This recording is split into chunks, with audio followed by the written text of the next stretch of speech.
It doesn't matter how good or bad the season has been. When you play this game, there's nothing like it.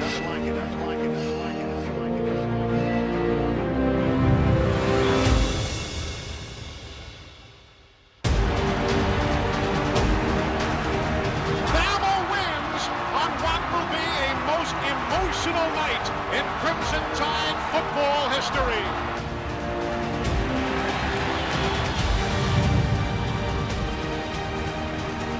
He scored! Tillman on the end around. He's in! Touchdown, Auburn! Second-ranked Alabama against 11th-ranked Auburn. In Auburn for the first time ever. Give the ball up and over and in. Van Tippett has won the ball game. Play action fake, rolling right to throw to Church. Touchdown! Here's a good snap. It is blocked. It's going to run. No, returned by Chris Davis. Davis gets a block. Chris Davis, an answered prayer.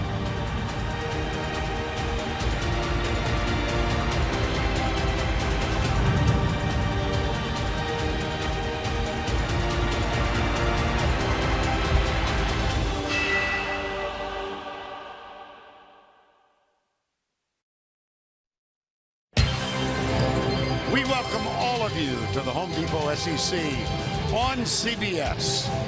This afternoon is the 81st edition of the Iron Bowl. Auburn comes to Tuscaloosa to take on the Crimson Tide of Alabama.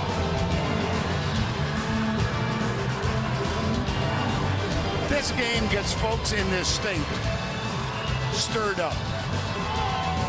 And us as well. Hi, everybody. Vern Lundquist, along with Gary Danielson. Well, this is rivalry week across the country, and I think Gary and I have seen most of the rivalries or have been a part of them. But Gary, in my view, nothing in college football equates the passion that people have for this one. Or the excellence, Vern. I mean, the last 7 years, the winner of this game has been in the playoffs. 5 times they've won the national championship.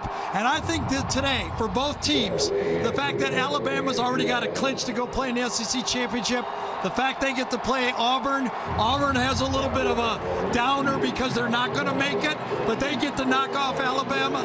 That'll be an interesting game. Well, I think at this point, without question, Alabama is the #1 team in the country.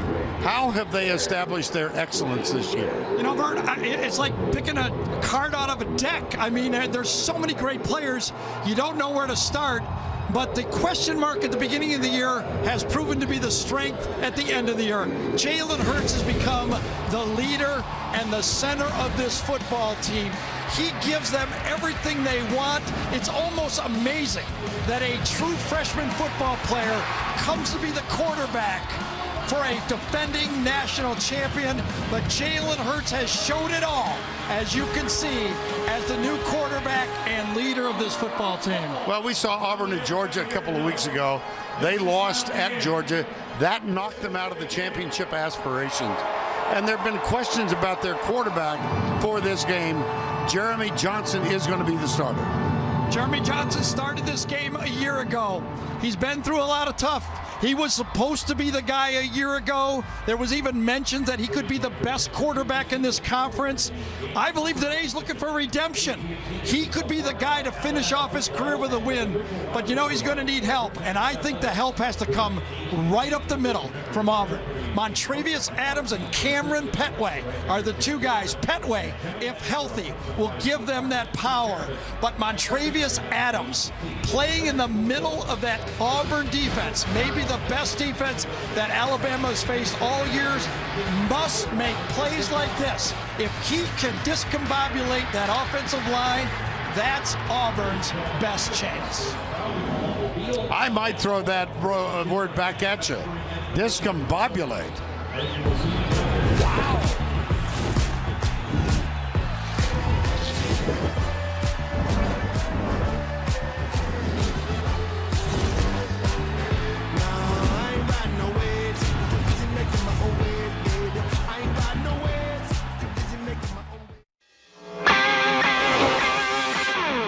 Now it's kicking in, pure adrenaline. No one's ever 15, 10, touchdown!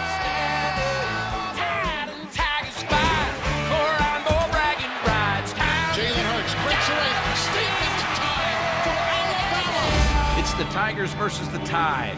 This is the Iron Bowl on CBS. Sure adrenaline. 81 times they have met or will have met by the time this one is put away. Alabama and Auburn. For more on this rivalry, here's Allie LaForce. Vernon, Gary, this is a rivalry game that not only divides the state of Alabama, it also divides some families. Auburn star kicker Daniel Carlson grew up in a family of die-hard Alabama fans and alum. His grandparents and his parents all graduated from Alabama. They even named their family dog Bama. But when Bama didn't offer him a scholarship, he signed with Auburn in 2012. It created such a divide in the family that his grandfather, Deacon Jones, refused to ever watch him play at Auburn until this season during the Vanderbilt game. Well, before today's game, there was 3 generations of their family down on the field. Now, keep in mind, his parents will be sitting in the Auburn family section, but his grandparents, decked out in Alabama gear, will be sitting in the A Club. And what makes this better and with the family before the game was his little brother Anders, who is already committed to kick for Auburn next season. Makes it very interesting. It's going to be fun to see how that family interacts after this game. Indeed, Allie. They are from Colorado Springs, the parents, and Anders and Daniel. Now, if you want to have a perfect Thanksgiving afternoon for a football game, welcome to T-Town. 60 degrees, winds northwest, 5 to 10 miles per hour. Absolutely perfect. Alabama leads the series, the first meeting back in 1893. The winner of the last 7, as Gary mentioned, went on to play a national title or college football playoff. There was a cessation of hostilities for 48 years, had to do with payment of players back in the early 1900s. Ardarius Stewart is deep. Daniel Carlson will kick off. Gary Dieter and Ardarius Stewart. Auburn won the toss. They deferred until the second half, and this one is underway. Gary Dieter at the goal line. Looks for a block from Stewart, gets a little bit of one, and Dieter, graduate transfer out of Bowling Green, gets it back to the 25. Marshall Taylor, number 26, made the tackle. Well, welcome to the Chick-fil-A starting lineups. And Gary, you mentioned in the opening Jalen Hurts. Well, all the way through the fall, there were whispers that he could emerge as the starter. I guess he did. He has just had a brilliant freshman season out of Channelview High School, where he played for his father. Channelview, a suburb of the Houston area. First down 10, out of the spread. Damian Harris is the starting running back. Here's Hurts. Got him. It's Gary Dieter. Mentioned he is a transfer from Bowling Green, where he caught 94 last year. Well, that was a nice window, and you can see that that ball was put exactly into it. Catches it, gets in rhythm, and establishing the quarterback on the first play of the game. How about that? Empty backfield, 4 bunched to the right side. Hurts goes left. Good defense. Offensively for the Alabama Crimson Tide. Up front, Corin Curvin gets a start at right guard. He is the 5th starter at that position so far this year. This is his 2nd start, and he'll spend much of his day battling number 1, Montravius Adams. Up the middle, Harris. Defensively for Auburn, they have an excellent front 4. Lawson, Russell, there's Adams. And Jonathan Rudy Ford, a senior at the nickel last week, actually ran a few plays and caught a pass. 3rd down 4.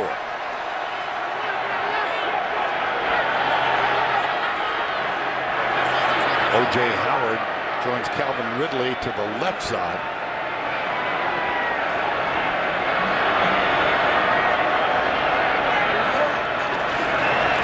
And rush in and out of the hands of Ardarius Stewart. 4th down, punted. Had him, and it was a catchable ball. Spread out the Auburn defense, slant, and one of their go-to guys. When you talk to the Auburn staff, they said it's not real hard. Auburn runs the ball up the middle. They run with their quarterback wide, and they throw it to number 3 and 13. That's how they do it. Here's the junior J.K. Scott. His average punt per game, or per punt rather, 48.5. He's out of Denver, Colorado. Stephen Roberts is deep. Got it. He's loose. One man to beat, it's Scott. And Scott does knock him out of bounds, but a special play from the special teams. What sticks out, it was a poor punt, but he attacked the catch. Watch him aggressively go after it. He's in top speed.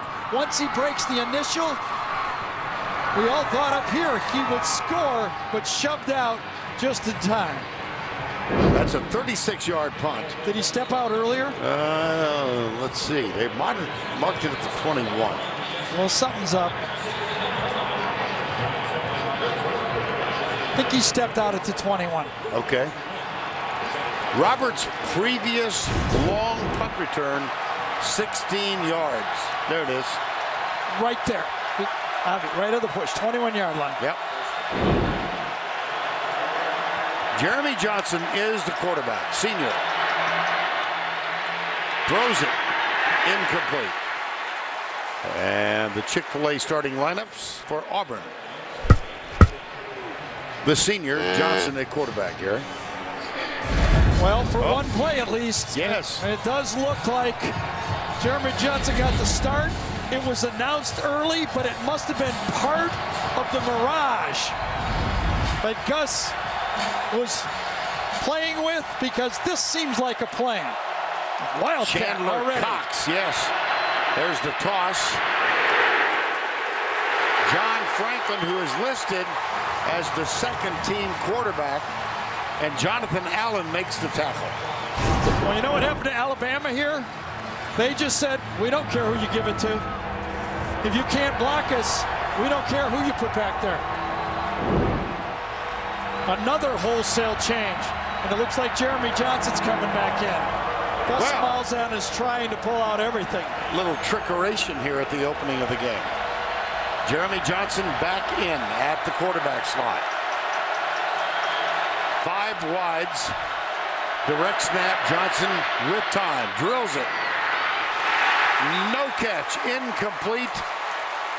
Intended for Tony Stevens. And Hootie Jones did a great job here from his safety position. He read the eyes of Jeremy Johnson. Watch him close on the square in route. Playing combo, he beats the ball to the receiver and dislodges it. That is great combo defense. And that will bring on Daniel Carlson. He's 22 of 25 for the year. This is from 42 yards out for an early Auburn lead. Kick on the way and got it. Well, Grandpa calls him turncoat just for that reason. Daniel Carlson puts him up 3-0. Auburn was wishing it was more.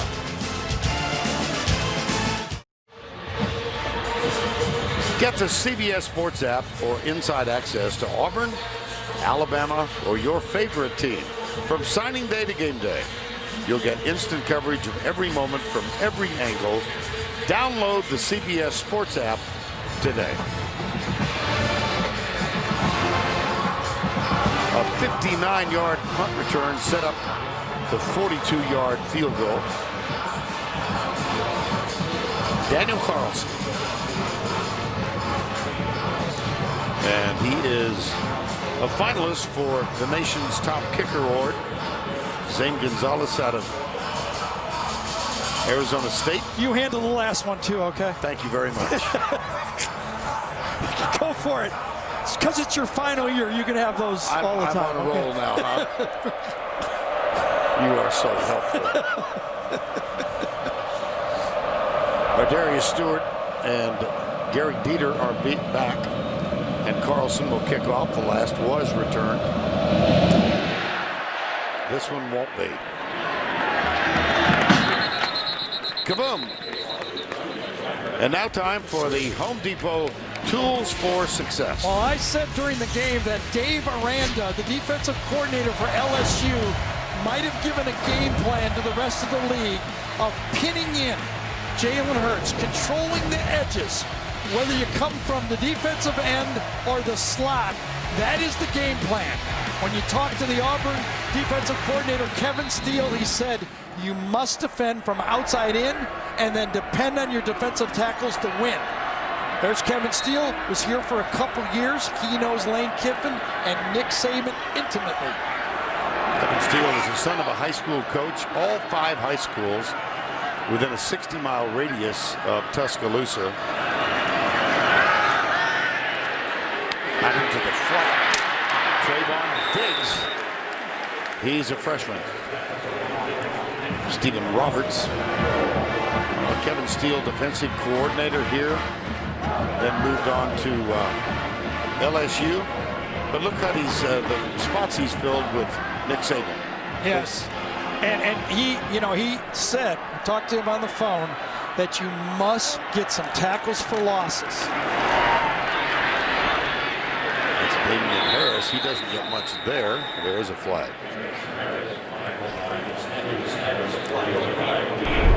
John McDade. Look at formation. Number 74 offense, left tackles, not on the line of scrimmage. 5-yard penalty, second down. The tackle must get his helmet to the hips of the center. You can see how deep Cam Robinson was on that. Good call. So that cost the Crimson Tide 5.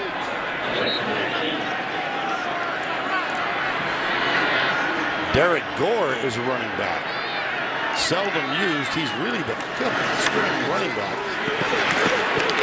And that one didn't work. He was actually out in the formation on the 3rd down pass previously. He split wide on that. We have not seen Gore in our games one time. So he split wide and was a decoy, and here he took the fake. And the decoy. Again, defending from outside in is the game plan. Javaris Davis, number 31, made that tackle. He is on in place of Joshua Holsey, number 15. It's 3rd down and 12.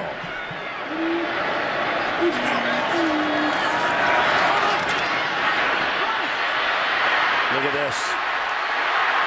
Look at this. Boy, he can hurt you so many ways. One of them, obviously, with his feet.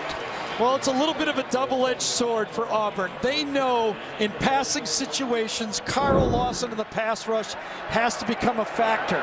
But when you do that, if you run by the quarterback, he's so skilled. Here's our Darius Stewart out on the right side. And that's a quick hitch out near the 50. Well, Montravius Adams will demand a lot of attention. It's not just me that knows he's good. He's going to catch double teams from Alabama. They watch the tapes too, and probably a little longer than I did. That was Lester Cotton and Corin Kervin who collaborate on the stop of Montravius Adams. Well, it worked last time. Let's try it again. Not as much this time, but they do get a first down. Stewart, who did not play last week for one of those ubiquitous violation of team rules. Oh my gosh, who did they play, like Georgia or somebody like that? Well, no, it wasn't. It wasn't, yes, okay. It's easier to punish in those games. You know you're going to win against Chattanooga. I'm just saying. I understand. This last week before rivalry week is known throughout the league as Cupcake Week. Well, there's a very easy for me to say. Damian Harris.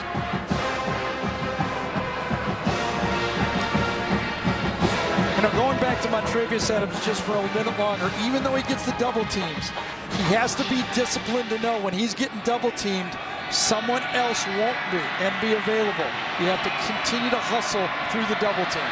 Bradley Bozeman, the center. Handed off to Stewart. Sprints through and tackled inside the 30.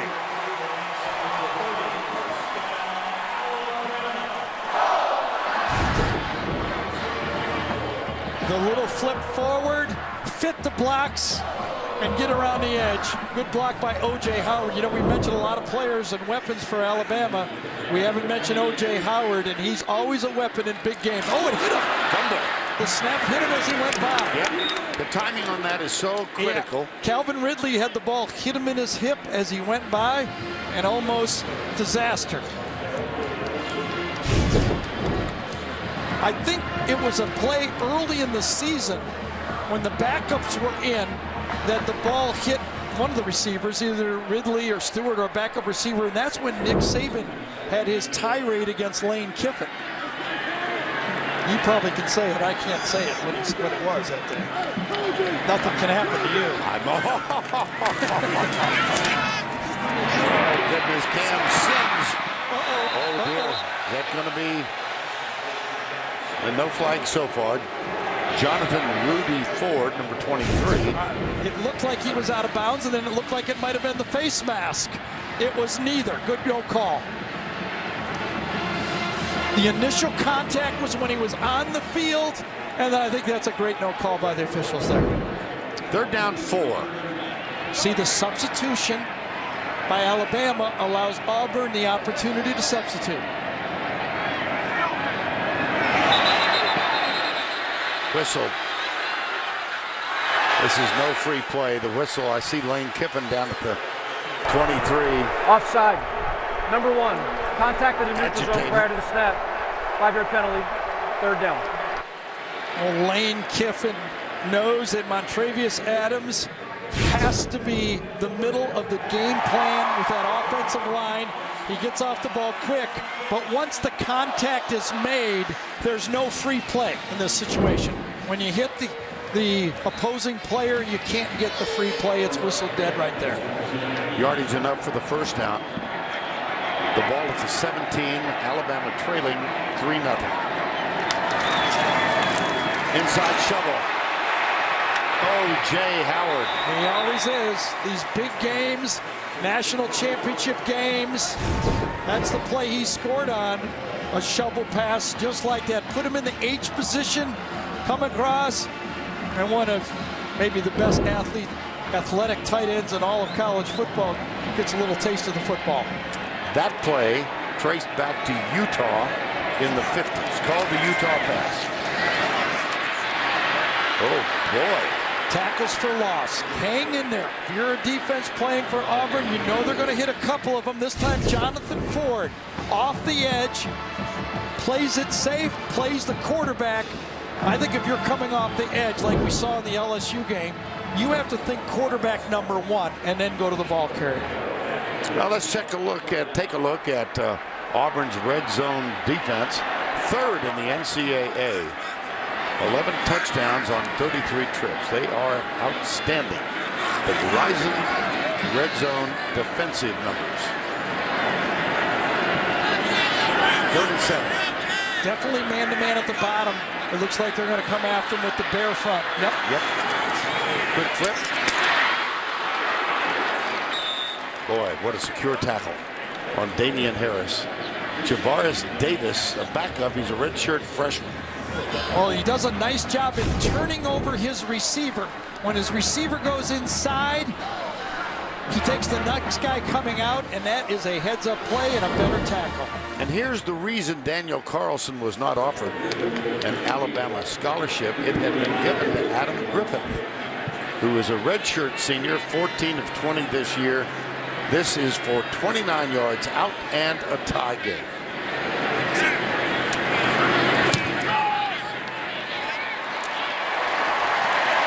So both defenses get a stop in the red zone. Yeah. 5:40 to go, first quarter. Auburn 3. Alabama 3. By Southwest Airlines. Stephen Roberts, number 14, thought this kick was not good. Watch him signal no good. He did not have a great angle of it because we took a second look at it, and it was good. Close, but good. And remember, when it's over the goalpost, the top of the goalpost, it is not reviewable. It has to be below the goalpost to be reviewable.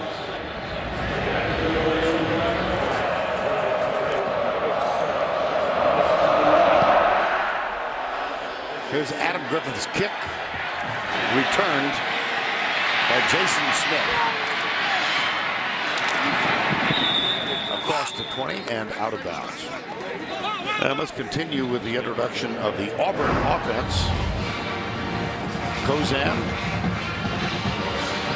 Chandler Cox was a question mark most of the week. Important cog for this offense, and he is back. And we do expect to see Cam Petway.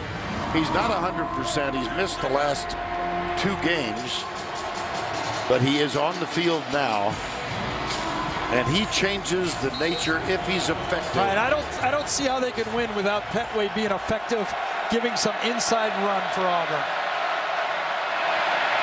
There's the run. Nope, I beg your pardon. So hard to get wide on Alabama. Unless you establish the inside running game, it's really tough to get wide. Defensively, saw Marlon Humphrey there, number 26. Allen Payne, Tomlinson, Anderson, Jonathan Allen. I think almost a cinch first-team All-American this year. The senior is having a brilliant, brilliant year. Yeah, and he's going to be cashing a big check pretty soon, too. John Franklin is now in at quarterback, number 5. 1 start this year. And off on the left side. Well, the pride of this Auburn offense is the physical play of their offensive line. But you can see so far in this game, they cannot budge that Bama defensive line. Now Jeremy Johnson back in.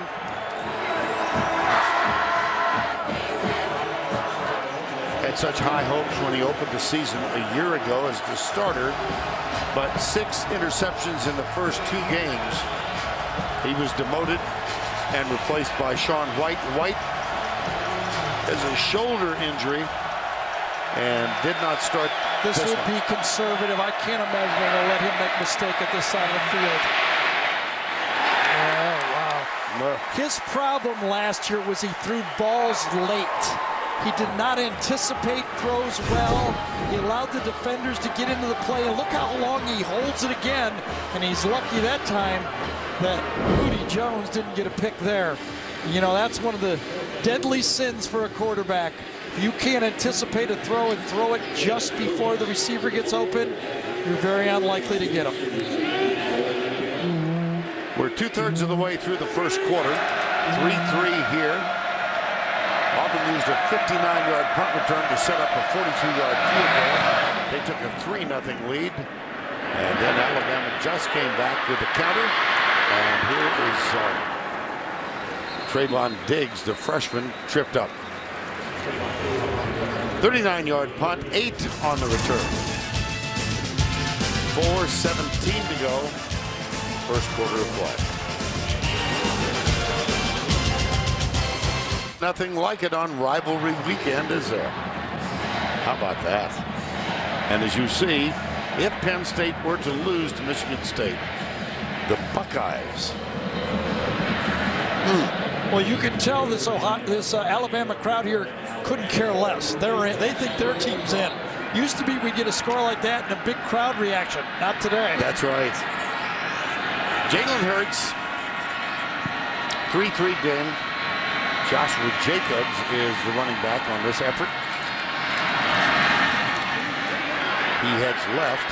Great defensive game. Stewart. Yep. And Javaris Davis, another tackle. There's no doubt that Alabama has the top defense in maybe not just the SEC, obviously that, maybe obviously in the country, but this Auburn defense, don't go to sleep on them. They're at least tied for second as the second best defense in the SEC. LSU could have an argument, but Auburn is really strong. Got 87 tweets The already ruling on from the field in the Florida. previous play is the runner was down prior to the ball becoming loose. This play is now under video review. Said Vern, we've already heard like from 85 people from Florida saying their defense is right there too. I'd have to concede that. Okay. 3 tied for second. Did the ball come out? Possible. No.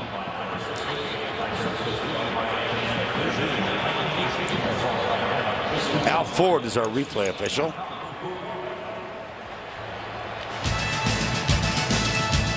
Play under review. We'll take a break.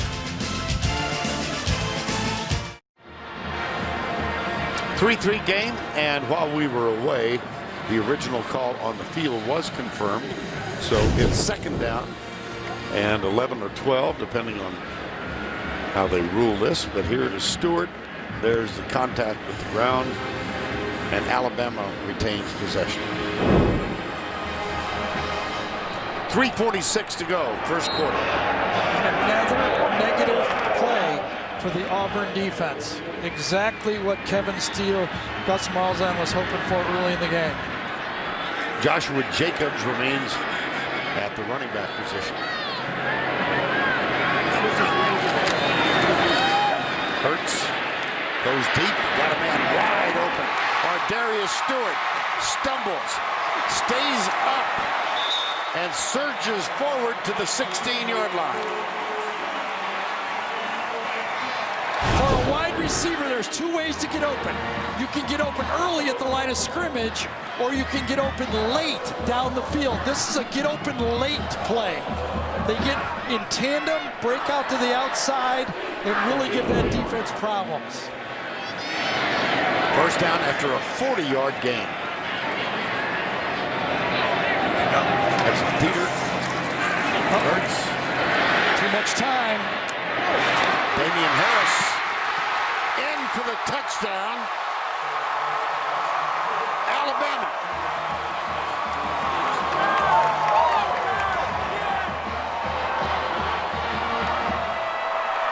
Ardarius Stewart, number 13, when you watch the replay, had a terrific block. Sure did, Vern. Good eye. Ardarius Stewart didn't get the ball, but he sprung Harris for the touchdown, and also give credit to that offensive line, because as I said, he's got way too much time. The snappers Cole Mazza, Cooper Bateman will hold, and Adam Griffith, who has not missed an extra point this year, nails it. Watch Jalen Hurts start to the left and go to the right with his eyes all the time in the world. 1 Mississippi, 2 Mississippi, 3 Mississippi, 4. Boy, we don't even give that long on the playground for a guy to throw. Took me back to my childhood. 1 Mississippi, 2 Mississippi. Still works, doesn't it? Sure does. 3 plays, 55 yards, 10-3.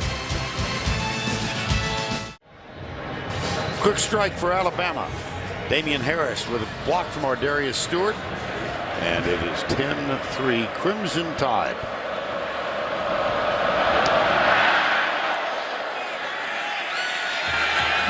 Touchback. And let's check in with Allie LaForce. Hey, Vern, I've been watching how Jeremy Johnson has been interacting with Sean White on the sidelines, and Sean is one of the first people that he talks to when he comes off the field. They've been communicating constantly throughout the course of this game so far. When I talked to Sean this week, he said, we root for each other. We have a genuine respect for one another. And just talking to other guys on the team, Rudy Ford told me it's been a really easy transition for this team going from Sean to Jeremy. They have all the faith in the world in him, and everybody is making this a full team effort down here on the sidelines. Johnson gets the snap. Hands it off to Petway. Now let's take a look at the 3 quarterbacks over the last 3 weeks. Yeah, the problem with Sean White is even if he lobbied to get in the game, it'd be hard to trust him because he played that Georgia game, told the coaches he was fine, and he wasn't. Loss in the play. Jonathan Allen made the tackle. So he's rotating quarterbacks. He's trying to keep the Alabama defense a little off balance. but he's already had 2 3-and-outs, and he's got a 3rd and long again. Remember this Auburn team in the second half at Georgia?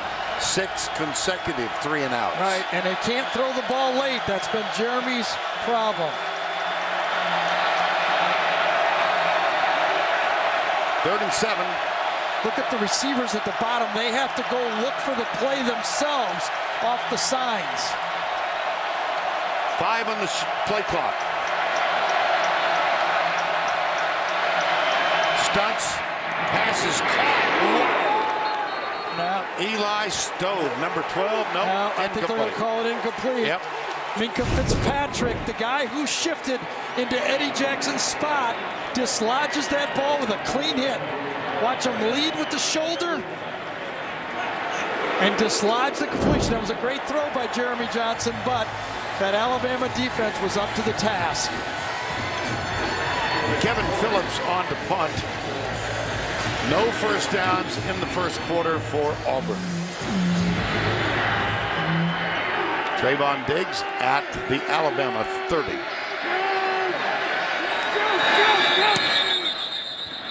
Bring it back.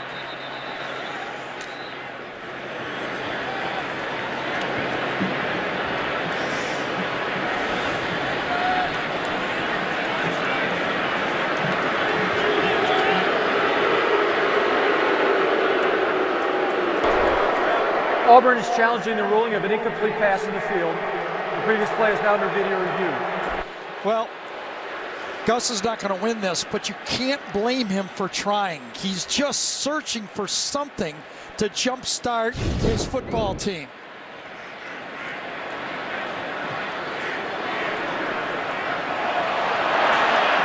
I don't think there's much of an argument.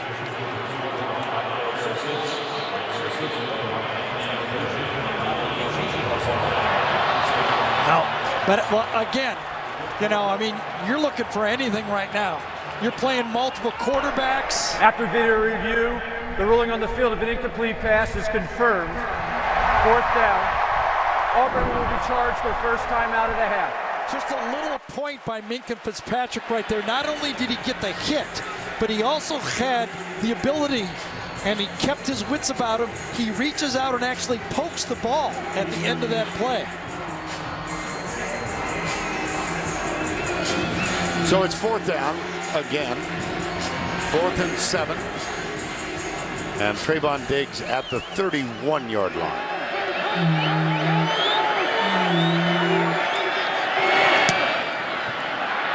Low kick. Fumble. Diggs tries to, he gets a block.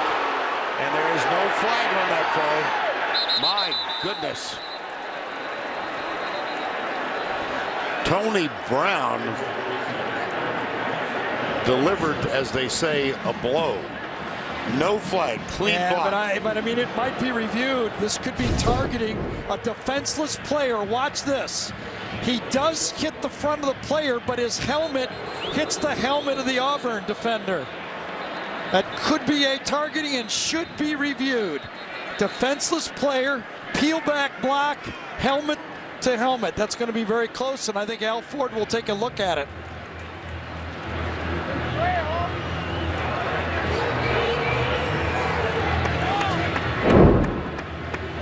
There's Tony Brown.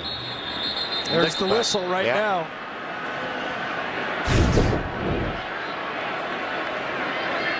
Helmet to helmet blow, and that is going to be, I think, targeting. He's The going to be out of previous the play game. is under video review.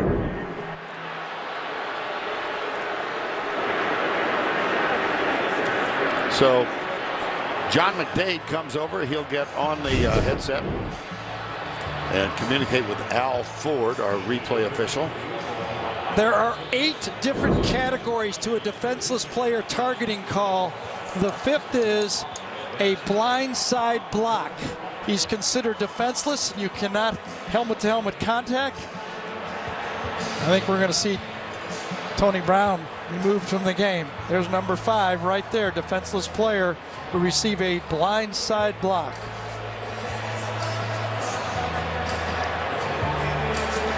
One more look.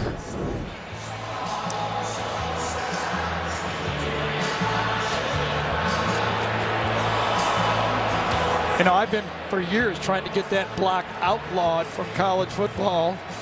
I'm not on any committees, and apparently I have no say, but I think that you could make it a lot safer for the players to say, if you're going to block away from your own goal line, you have to turn your body and do like a hip check, like a hockey check in that situation. Here's a call. After video review, during the return, there's a personal foul targeting of number 2 of the receiving team. Forcible contact in the neck and head area of a defenseless player, a blindside block. Penalty's half the distance to the goal line, and number 2 is disqualified for the remainder of the game. That's the call. It's the correct call. And that guy's wrong. Yep. Again, one of the most dangerous plays we have in football. And we do not want that. There's no need for it. You could turn your hip. You could shield the guy. You don't have to deliver that knockout blow. Now think of the consequences here. Tony Brown is the nickelback. Correct. Minka Fitzpatrick was the nickelback. Right.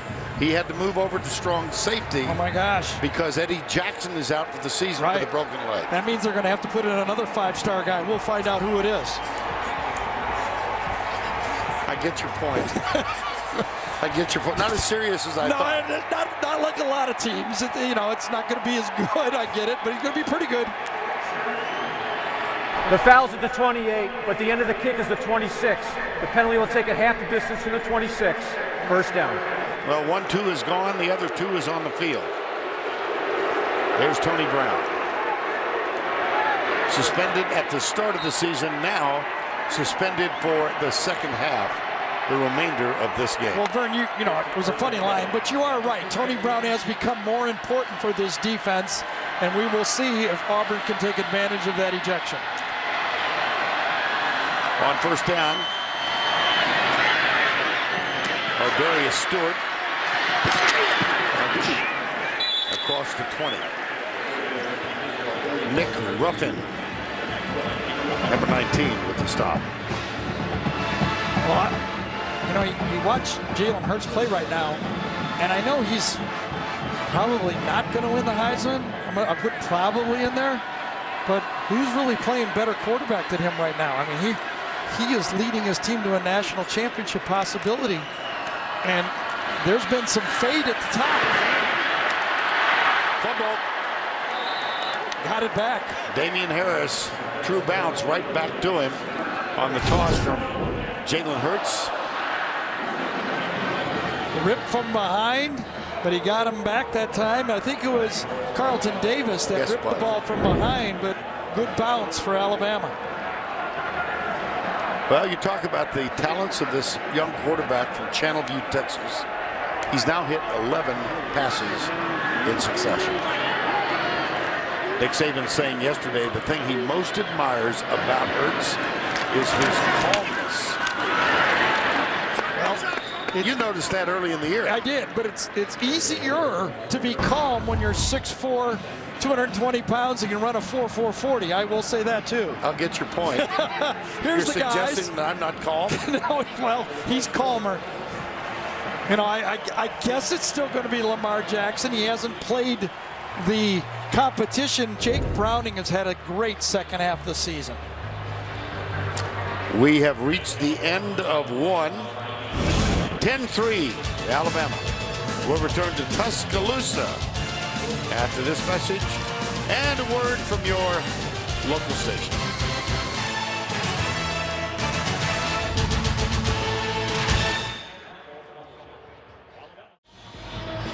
We welcome all of you back to Bryant Denny, this beautiful facility on the campus of the University of Alabama. The Crimson Tide leads 10-3 as we begin quarter number 2. Vern Lundquist, Gary Danielson, and Ali LaForce. Bo Scarborough, now he was a question mark with an injury coming in. He's the largest back for Alabama and can be a force. Here's Hurts back to throw. Oh, dear. Got it. Intercepted. Intercepted yes, by Daniel Thomas.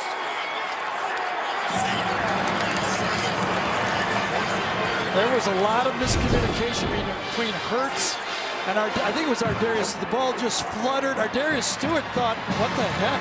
He was turning to the sideline, and I think Hurts felt that Ardarius Stewart was going to turn up. It's hard to believe you could throw it that wild. Rudy Ford being helped toward the locker room. Come into the backfield, and then go to the outside.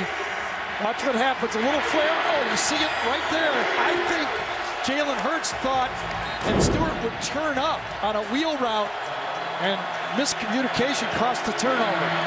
John Franklin is the quarterback on this play, and Cameron Petway, leading rusher in the Southeast Conference. I actually think Franklin is the only answer for Auburn if Sean White can't play. They need another weapon, someone else who can run the football. There's the surge over left guard. Cameron Petway.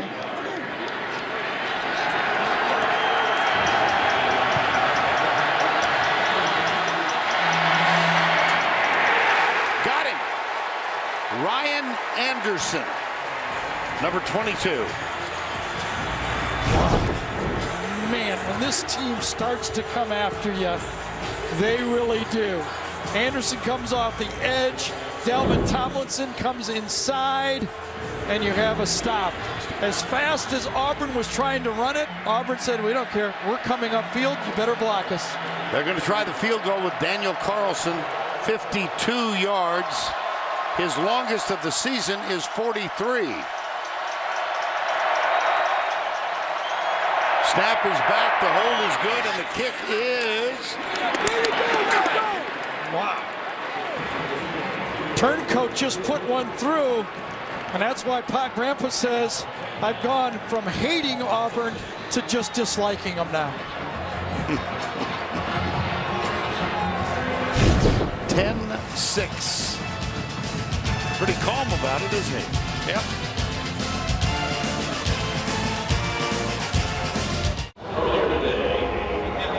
Welcome back. Alabama up 10-6 against Auburn. And moments ago, the entire crowd here at Bryant-Denny Stadium rose to their feet and honored our very own Vern Lundquist in his last season calling SEC football. Saban and Coach Battle presented Vern with gifts of appreciation on behalf of the football program. Vern is calling his 78th Alabama game on CBS today, and will call his 79th next week in Atlanta before retiring from the CBS football booth. Let's give a big roll tide and a round of applause as we salute Vern Lundquist on 17 great seasons. You want to mention it, or do you want me to? There was a little smattering of boos right off. It's a tough crowd, aren't they? They are a very tough crowd. Well, they've lost one game all year, and that's what happens. They have some passion. They have, as we've noticed over the years. You know, but we got a lot of people that want to meet you. You know that, don't you? Not just me, not just the crowd. Where are you going now? There's a lot of people that might want to meet you. Oh, my God almighty. My God almighty. Ladies and gentlemen, Joe Willie Mack. Yeah. Hey, Joe, good to see you. Yes. Good to see you. Good to see you, too. Almighty, I get to hug him. You know, I've watched so many games over the years. I want to thank you. Thank you. I'm so used to seeing Joe here in the booth right next to us with the late Mal Moore. Oh, Mal Moore, you know he loves you too, buddy. Right now, yes. Hey, Joe, stick around with us. Be third man in the booth, okay? Well, thank you. Give you a headset. Let's come on over with us. Here's the kick. Wow. Now you can define thunderstruck by me. What a great drill. Okay, Joe has joined us. This is the ultimate three-man booth.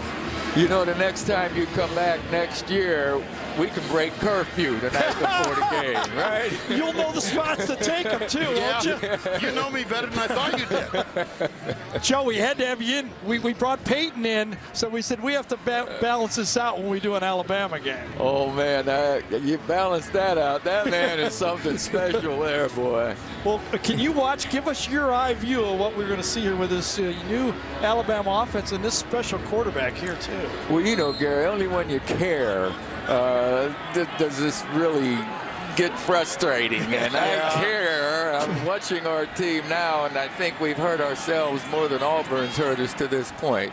It's not been one of our better halves of football, but our defense has kept us in there, and I think Hurts is going to start getting things going. There's O.J. cut down out on the right. You know, you got to give that Auburn defense, too, some credit. You know, and Joe, this offense, I think you could have run this offense. You were a runner and a passer in your day here at Alabama. I was, just like you was, too, when you were running around out there. Oh, yeah, But I watched you, would buddy. you have liked to have run this shotgun spread offense? Oh, we both would have loved it. Are you kidding me? And playing pro ball, too, the way they do it today, too, would have loved to have a chance Well, to do Joe, that. you know, Joe, you were my hero. In 1968, I was in high school, and you were having your year with the New York Jets, and I used to try to back up just like you. Yeah, well, with a limp, you mean? Oh, my gosh. Look at the coat. Oh, yeah. You still would wear that well, you know. That's right. And Joe, I like the I didn't pant, have, too. let's go one more play here, but That was a 5-yard penalty. Right? I put a robe on because Peyton was so synonymous with a robe. I had the guts to put the robe on as we watch this play. I'm scared of what's going to happen. And, you know, I did see that. And that rope fit him just right. First down and 15. It's Stewart trying to get wide. He has run out. Joe, this is the actual mink coat. There's only one guy that can wear this mink coat, okay? Oh, boy. Put this baby on. Let's This see is if it you, still okay? fits. I'm going to tell you what. There's only one guy. Oh, it feels so good. Oh, thank you. Yes. Come on, Todd. We're ready now. Let's go. Oh, Get hot. my gosh. I remember the first time I ever met Joe, and I don't know that he would remember this. He was playing with the Jets. They did a preseason game in Dallas at the Cotton Bowl, for crying out loud. We'll watch this play. Here's Hurts back. Oh, nice one. Underneath, very nice. And Ardarius Stewart struggles, and he gets out near the 24. But Murphy Martin was our anchor guy in Dallas, and you came in, and we did a 1-hour show with you. And it's one of my greatest memories of the 16 years I spent in Dallas. And That might have been one of my greatest memories, too, because playing against those guys, I don't know. That was tough duty. Well, Third and long, what you got here, Joe? George Sauer to the outside or Don Maynard? I like one-on-one down here right now, but the middle of the field with these two guys split the way they There you are, go. Gary. There We you got go. 3 against Go 2 down, on go top. to Rich Castor right down the middle. or a flag. Many of your teammates were Texas grads as well. Pete Lammons. 73 offense. Oh, 5-yard sure. penalty. 60s. Well, you Third mentioned Dallas. We went down there to play the Cowboys, and I looked at the program. We had more Texans on our team than they had That's on true. theirs at one time. And I tried to get the guys to introduce our Texans, but they wouldn't go for it. The Texans, Well, the you were the Dallas leader. people. The year before, in 1967, you were the first NFL quarterback to throw for 4,000 yards. And we didn't know about it either. We didn't know about it. After the game, they told us. It's third down, and I hope I want to tell a story about Joe. Third down, 14. Here's Hurts. Scrambles right. And it's incomplete. One of my great memories of this man occurred when David Housel had been forced to retire as the athletic director at Auburn. And the late Mal Moore threw a party for David, and Joe was sitting at a table with our producer, Craig Silver, our director, Steve Milton, and Todd Blackledge. And Mal toasted David, and then Joe stood up and said, "May I say a word?" And you congratulated him on his great career at Auburn, and then you said, "David Housel, War Eagle." That's right. And David looked at Joe, and he said, "I never dreamed I would ever say this. Joe Willie, roll tide." Oh, man, that's right, because that was the first time that came out of my mouth, and I'll bet it was the first time it came out of his. Yeah, it was just such a wonderful moment. Joe, my hero. Gary, You're the thank best. you, buddy. You're the All best. right, buddy. Mine too. Come here, buddy. My career is complete.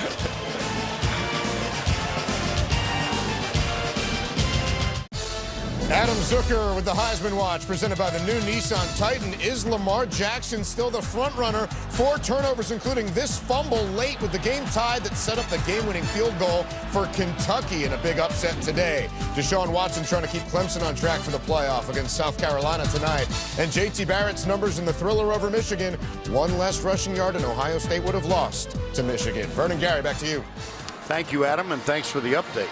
And one couple people to thank for that mink coat, Mark and Liz Obradovich. We stay at their hotel. They actually bought that fur coat at auction, a charity auction. They lent it to us today, and that's how Joe had it on. That's his actual fur coat. Thanks to Mark and Liz. That's awesome. I've been surprised a few occasions this season. That was a stunner. Jeremy Johnson back in, flips it out, it's incomplete. Well, he avoided a 10-yard loss right there. Auburners had 4 3-and-outs so far, but with the punt return and interception, they're still in this football game. Reuben Foster, you can make a pretty good case he's the best linebacker in college football. And he's from Auburn, Alabama. Hometown Auburn high school football player that came to play here for the Crimson Tide. John Franklin in motion. They go up the middle. Carry on Johnson. Well, Reuben Foster thought he was going to attend Auburn. He's from Auburn, Alabama, so he got the tattoo. It stayed on. This is the Alabama All-Star Game. Jason Smith, saw him earlier. Jeremy Johnson and Foster. Roots run deep in this state.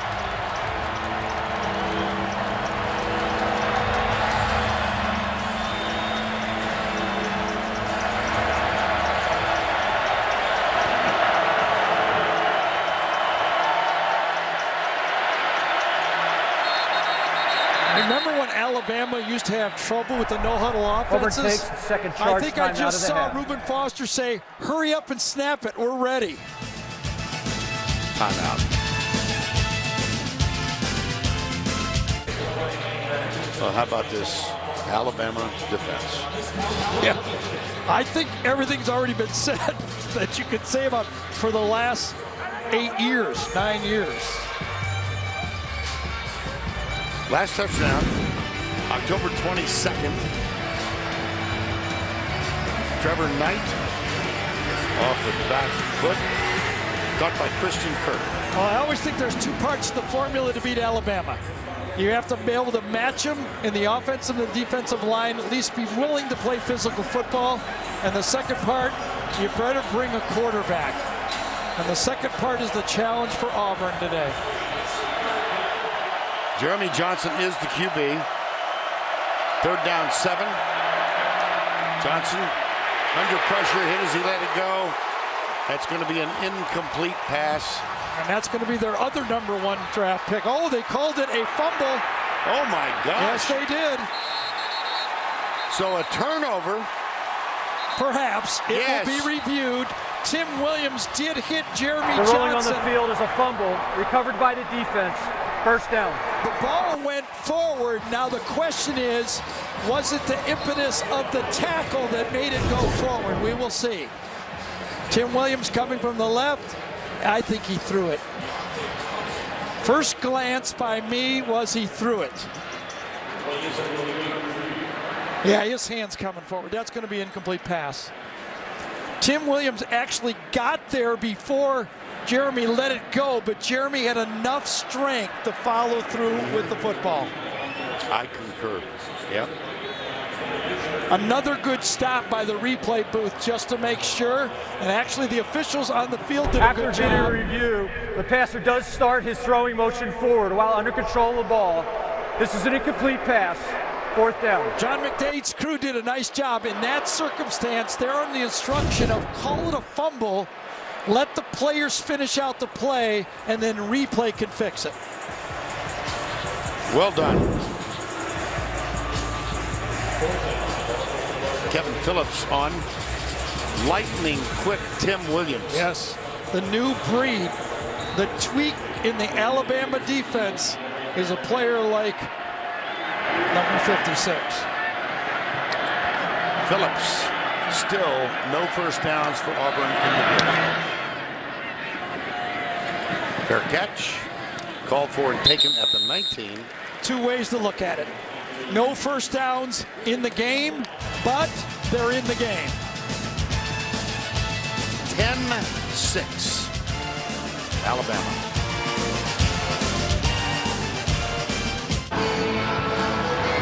How about that, as the late Mel Allen said.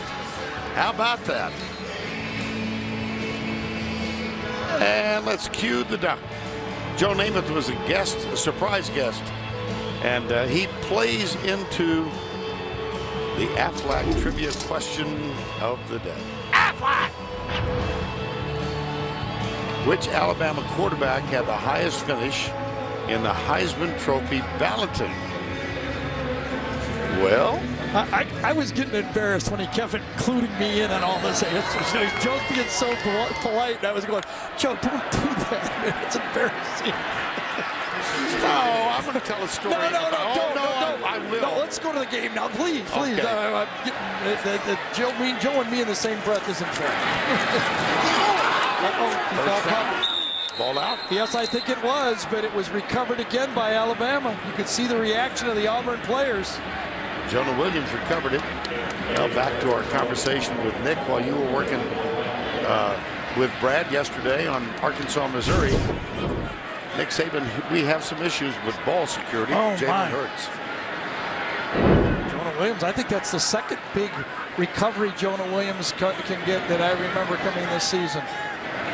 He got one against Ole Miss. Oh, wow. Another one picked up by Harris. As Joe Namath said, we might be playing our...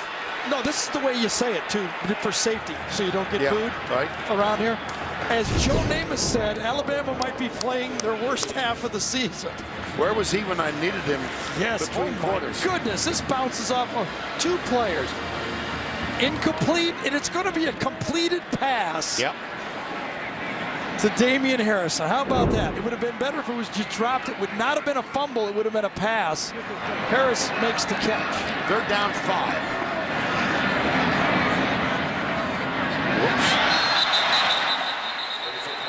That's going to be against Auburn. The movement by Alabama that time was caused by Auburn. Corin Curvin, excuse me. New starting right guard is going to be the guy that reacted.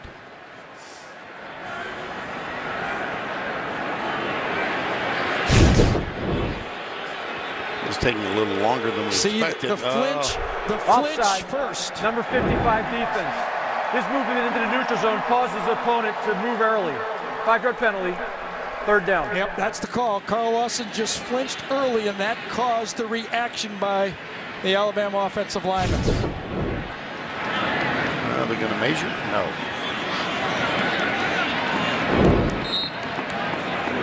It's inches, inches, inches. Quick snap, quarterback sneak.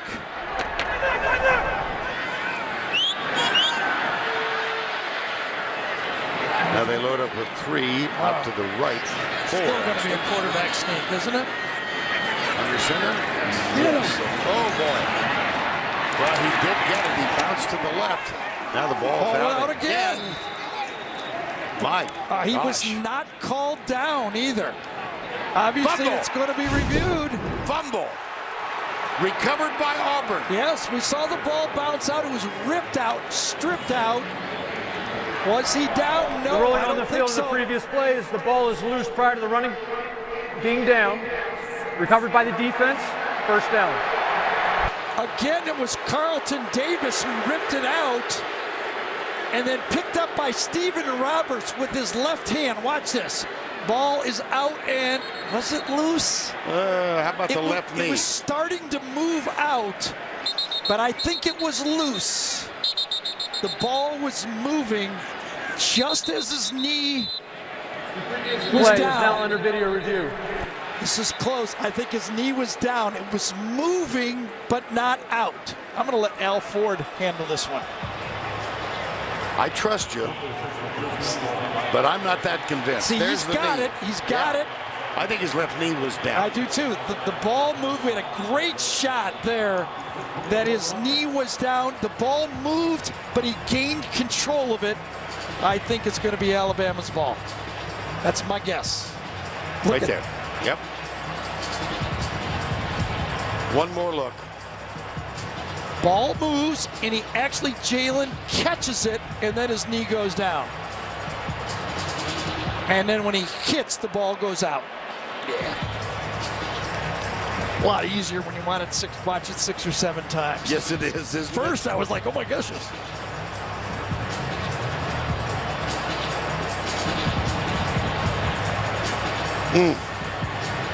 Again, the replay official is Al Ford. And he will communicate with John McDade.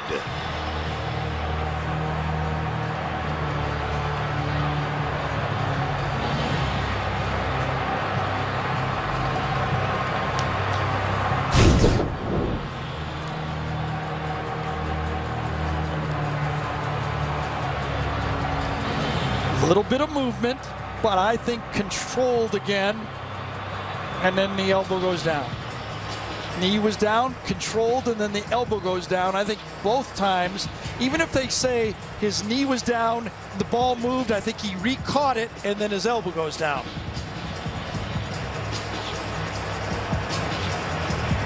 It's a big call, and I think it's right that the replay booth and Birmingham, the help from Birmingham, right, is going to take a long look at this one.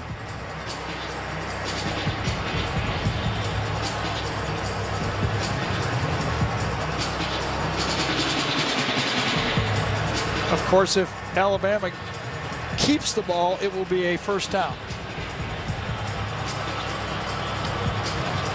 Well, sloppy half. Gosh, yes. Here we go. After video review, the runner's knee is down prior to the ball being loose. It's enough of a gain for a first down. Well, I think they got it right. Took them a while, as it should. Boy, at first glance, when I saw this, I said ball's out. And then as soon as Auburn, immediately recovers it, I thought they had a turnover, but Alabama keeps. Now you got to be careful of Lane Kiffin not throwing those hands up early. Little play action deep ball. When I talked to Kevin Steele, he says the one thing he doesn't want to see from his old friend Lane Kiffin is those arms going up in the air before the quarterback throws it. Stewart. Oh, that's a lateral. Lateral to him. He pulls up and throws it. And it's caught by O.J. Howard. Well defended, though. If you're Auburn, and I knew that Lane Kiffin was going to try to dial one, just had the feeling, but a great job by playing honest by Stephen Roberts. Stays back. If Alabama's going to run a trick play, you'll take a first down if you're Auburn and survive it. Harris reverses field. Spin move, tackled just shy of the 35 by Stephen Roberts. We talked to Lane Kiffin a few weeks ago when we were here. He said he thought Damian Harris had the best vision of any back he's coached. And you could see it right there, how quickly he decided to go the opposite direction. Backs into this one. Lane Kiffin. Boy, and his name and rumors about where Lane will be next year are everywhere. Heard that. From Baton Rouge to Oregon, and probably everywhere in between. Did you say Oregon? Oregon. I know that. And Oregon. And Oregon, yeah. I bet you Nick Saban is not comfortable with those rumors going on in the midst of a championship run. Second down, 11. Play action. Hurts. Way too high. Almost picked off again. Trey Matthews. Well, I tell you, Jalen Hurts threw this ball when he was running, and Darius Stewart goes with the vertical, and Trey Matthews cannot come down with the catch. Wow. You're talking about some athletes on the field out here. Third down, 11. 10-6 with 6:41 to go before the half. See the total yards, that top line, 204 to 10. Blitz, Hurts, intercepted. Picked off by Daniel Thomas, his second of the game, his second of the season. And he is still running and is down at the 40. Wow. Receiver fell down on the play. Just as he breaks out of his route, that's why the ball looks like it's such a poor throw. Receiver, as he breaks down, falls down. See that? Right as they get the two receivers for Alabama bump into each other, and that causes the interception. Poor spacing. Two players get directed in the same spot, and that's why the Auburn defense does a great job of redirecting two Alabama players and forcing the turnover. That's good defense. Now then, Auburn still looking for their first down of the game. That's Kerryon Johnson in the Wildcat. He will run it. Bounces it out to the left. Looks for blocking help and gets it. First down, Auburn. And Auburn will go fast now on a first down. The first down is basically on a busted play. John Franklin in. And the first down effort to the 25, Kerryon Johnson. The Auburn receivers will block to the whistle, and they were. Second down. Positive yards 7. Total plays 17. And the longest. Now Alabama hurries to get a player off. It's Tim Williams. And he makes it.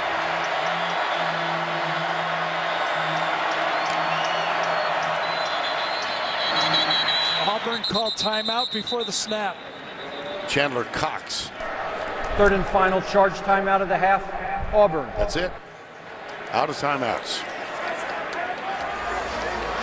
I don't know if it was Gus Malzahn or Rhett Lashley ran down and called timeout. As it was Gus Malzahn. See him running right there?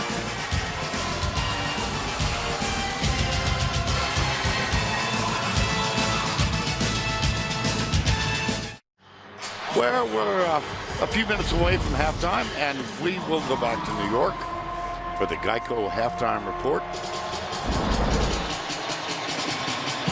Adam, Rick, and Brian ready back in our New York studios. During the break, Nick Saban doing a little coaching.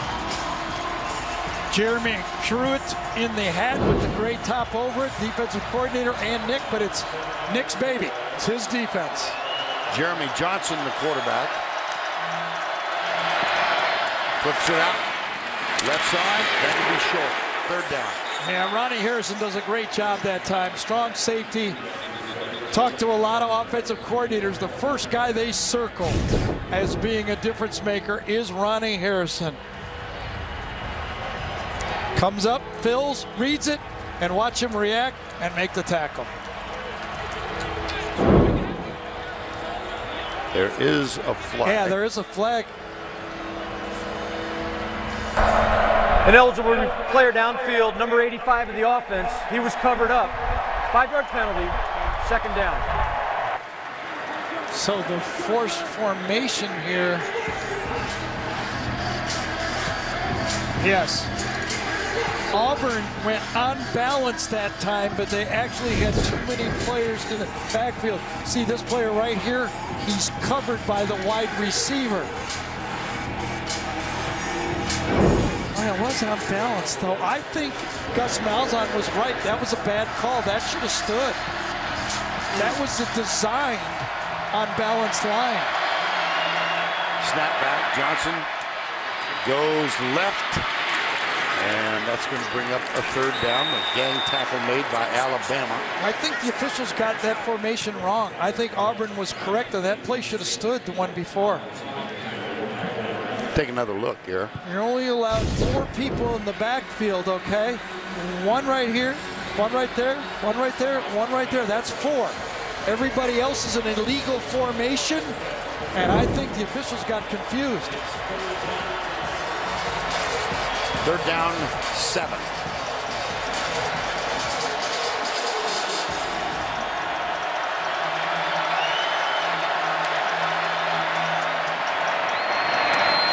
Inside, Eli Stove. Well, you can see the Auburn offensive play caller, Rhett Lashley, does not believe his line can pick it up. So they are throwing the shortest passes possible, and Alabama can sense it. They're not backing up 2 feet, and Mika Fitzpatrick comes up again and makes the clean tackle. There's Rhett Lashley, offensive coordinator, took over the player calling halfway through the season, done a nice job. So Carlson is attempting his 3rd field goal. He's hit from 42 and 52. Wind not really a factor.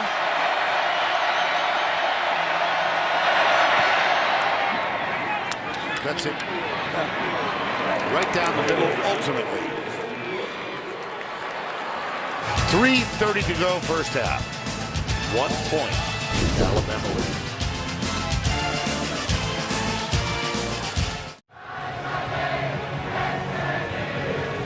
.30 to go.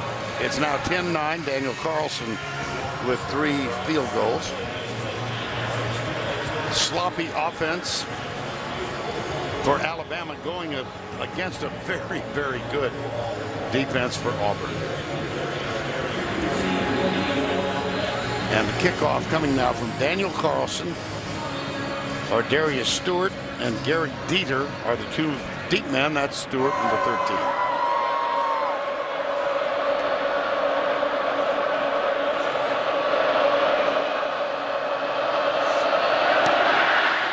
Pooch kick up in the air, and a fair catch taken by Hale Henschkes, number 84. Vern, let's go back, and perhaps I was confused. Let's correct this. The call is that number 85 is ineligible and he goes downfield. I thought that since the ball was thrown behind the line of scrimmage, he was allowed to go downfield. We're hearing that was the call. He was ineligible and he went too far downfield. I thought since the ball was thrown behind the line of scrimmage, maybe it was just over the line of scrimmage, so it was the correct call. Yep. I think that is it. And that's what I think Gus Malzahn was saying. We threw the ball behind the line of scrimmage, but it was not. So Gus and I were wrong. You know. Company. You got company. What time is it? 10 after 4 Central Time. Mark your watches. First down. Left side. Damian Harris, a sophomore running back. And let's get the duck back on. Remember, we had Joe Namath in the shot when we asked the question. Which Alabama quarterback had the highest finish? Look at this. A.J. McCarron. He finished 2nd in 2013. Here's the impressive list, I think. Trammell, Terry Davis, Barker Lewis, Sloan. Where's Joe Namath on this list? Where's Bart Starr on this list? Where's Kenny Stabler? Well, I'll tell you got down. The Alabama defense is close to pitching a shutout, but the Auburn defense ain't far behind here. No, not at all. And you got to admit, the Alabama offense has more firepower than the Auburn offense does. So they're doing a fantastic job. Bring on 4 fresh pass rushers as substitutes here. 2.5 to play first half. 1 point game.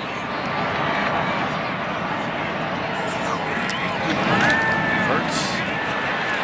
Oh, he's got a man, yes. Beautiful throw. Calvin Ridley. Carlton Davis thought he had it, but he did not get it. Carlton Davis is going, I should have had it. I should have had it. He gets in position, turns around, swats at the ball, and misses it. Watch it. Misses it, and then he pounds the turf as I could have had that. Great route. Remember when I said you can win early or late? That pass was won early. Pass to O.J. Howard, gets a nice block. Gets another nice block. One of them was Darius Stewart. The first was Gary Dieter. Watch number 11 right there, and then watch number 13. That's the way to do it. You can do play-by-play and analysts on that one. Go for it. finish it off. What are they going to do? Big games, Alabama likes to get the ball in the hand of O.J. Howard. Hurts breaks a tackle. This is what he does best. He's out of bounds at the 16-yard line. Watch the subtle move by Jalen Hurts. He realizes early that he's in trouble from his blind side. He fakes it and he realizes. Now watch him set up the defender, fakes him out, gets inside, and then takes a bad play and turns it into a positive play. Great eye, footwork, and speed by Hurts. And that was Montravius Adams who hit. This is Carl Lawson with the tackle. Alabama all 3 timeouts remaining with 1:05 to go.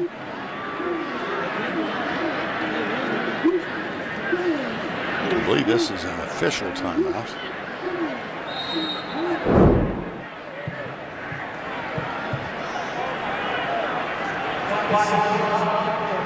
Quit being off. 3rd down. Alabama has to be ready now because this clock will start.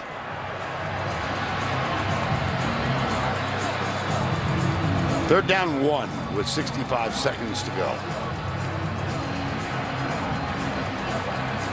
The big heavies are coming in. Yes, they are. This is where the term elephants comes into play for your Alabama team. Brandon Green and Deron Payne. That's Payne to the left.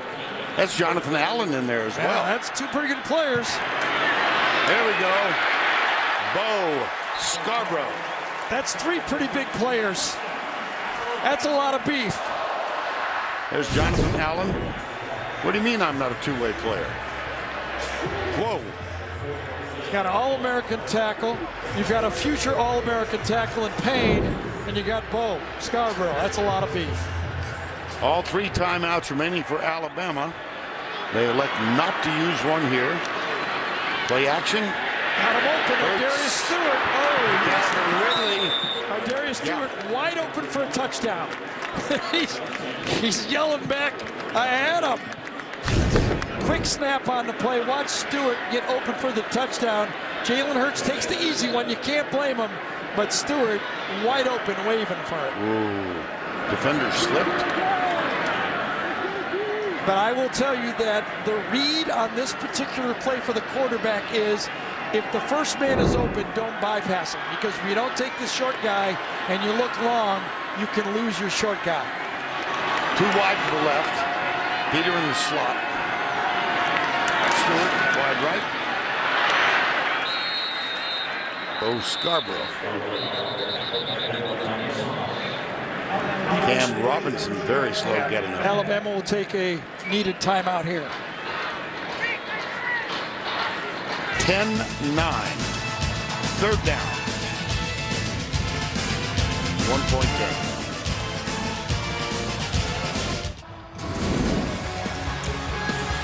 Well, the Offensively, offense, go ahead, Gary, sorry. A little bit of a mishandled day for this Alabama offense. A couple fumbles that they've gotten back, a couple interceptions. They've been fortunate to have balls bounce off of them, but 2 interceptions have kept this Auburn team in the football game, but they badly need to stop right here to get out of the half with just a field goal for Alabama. 3rd down 4.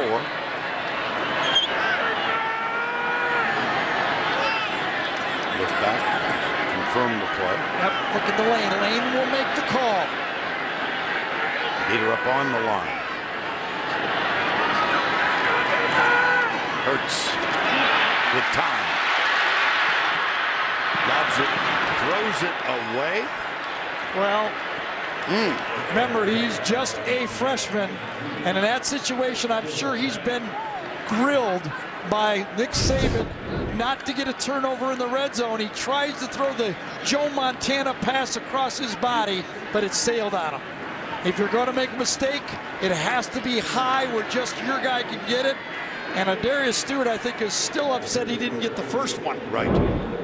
So here's Adam Griffith. This is a 25-yard field goal. You just can't have an interception there. You got to get your 3 points if you're Alabama.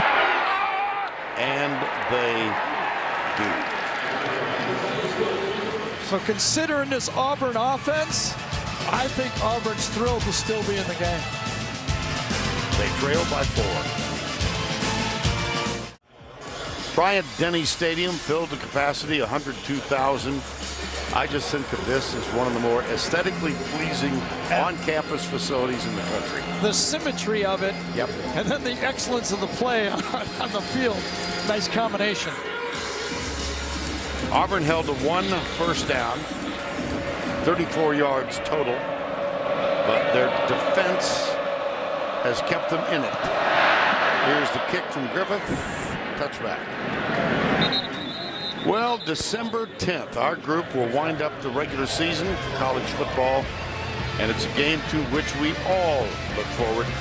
The annual meeting of the Army and the Navy presented by USAA. This year, played in Baltimore. Army comes in with a 6-5. Nice record for them. Yes, Jeff Munkins did a nice job. And Turning Navy in the right direction, and Navy's Navy. Yeah, with a win over Notre Dame earlier. We got another quarterback, by the way, gaining more yards than Keenan Reynolds as Auburn's going to get out of the half. Again, as you said, Vern, you summed it up perfectly. If you have 1 first down and you have only 34 yards, you're just happy to go into halftime and know you've still got a second half to be in the game.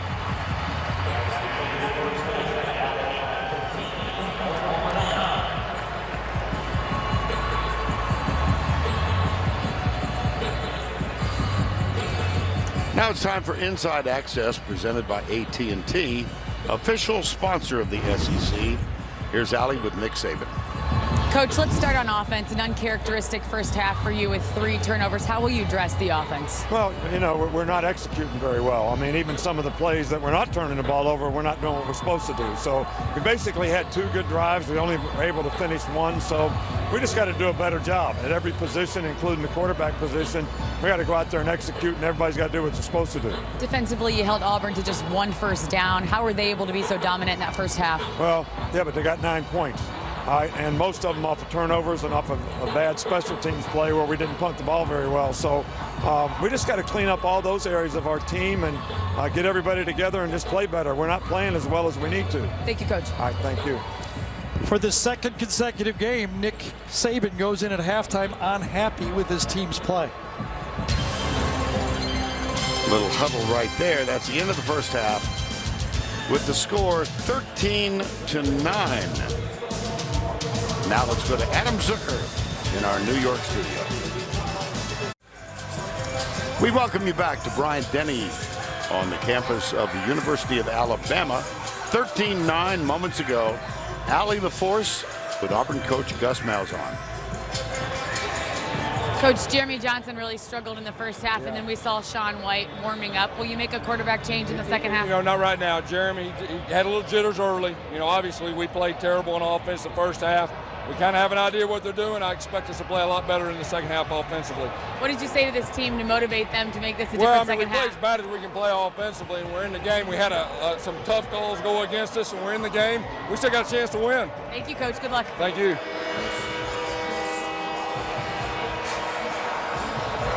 Succinct. Well, he's right.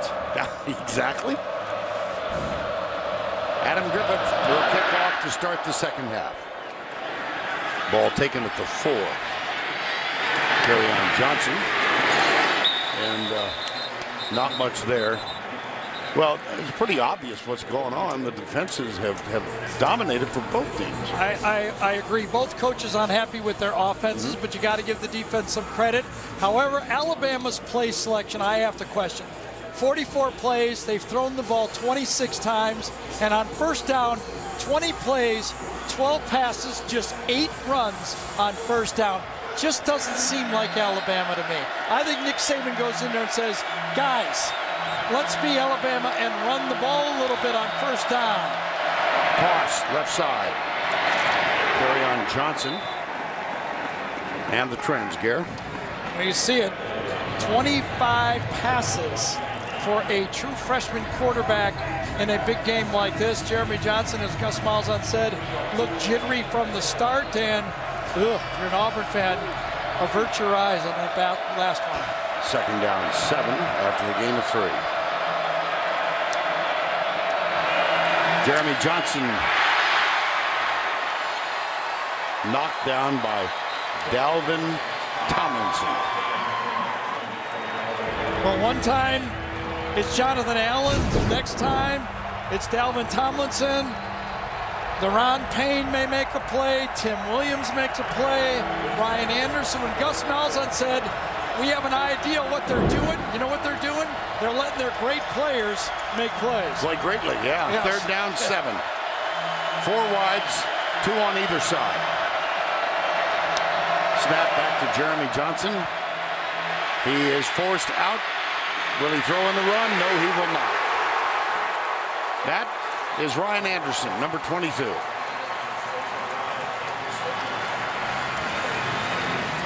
They had a play. Auburn did, but Ryan Anderson flushed him. Watch, down the sideline. This is a completable pass. He's got him. You got to be able to throw that, but already Jeremy Johnson is flushed out of the pocket. Ryan Anderson saved a big play for his Alabama defense. Kevin Phillips on to punt, and Trayvon Diggs, number 7, awaits the ball at the 35. Nice and high, and a fair catch called for at the Alabama 43. So 3 and out to start the third. 40-yard punt. Nothing on the return. Crimson Tide has the ball. Go big or go. Damian Harris in for the touchdown. Passes on the high and intercepted. Intercepted Thomas again. Ladies and gentlemen, Joe Willie Namath. Come here, buddy. My career is complete. Oh, gracious. Send that right to the one of these Broadcasting days, Museum. I'm going to ask you to rank all of this stuff. It's going to be hard, isn't it? Yes, it will. Yes, it will. Proud to be with you, but we've got a football game in front of us here that could go either way. Indeed.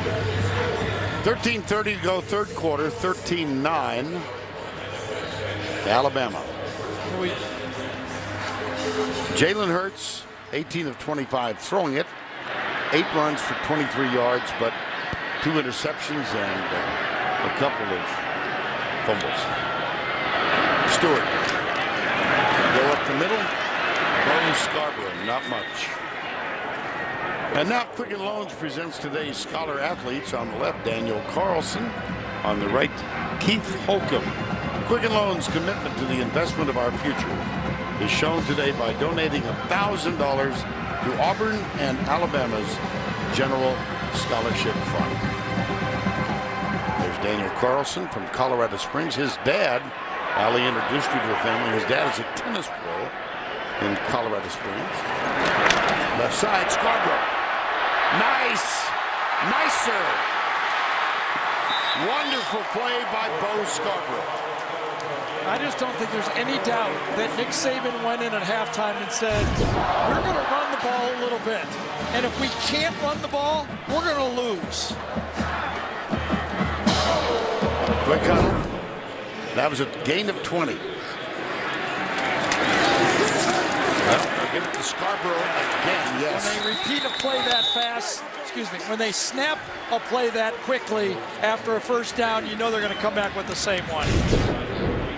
Running the ball left, running it behind Cam Robinson, Ross Baker, excuse me. Scarborough 5 carries, 34 yards now.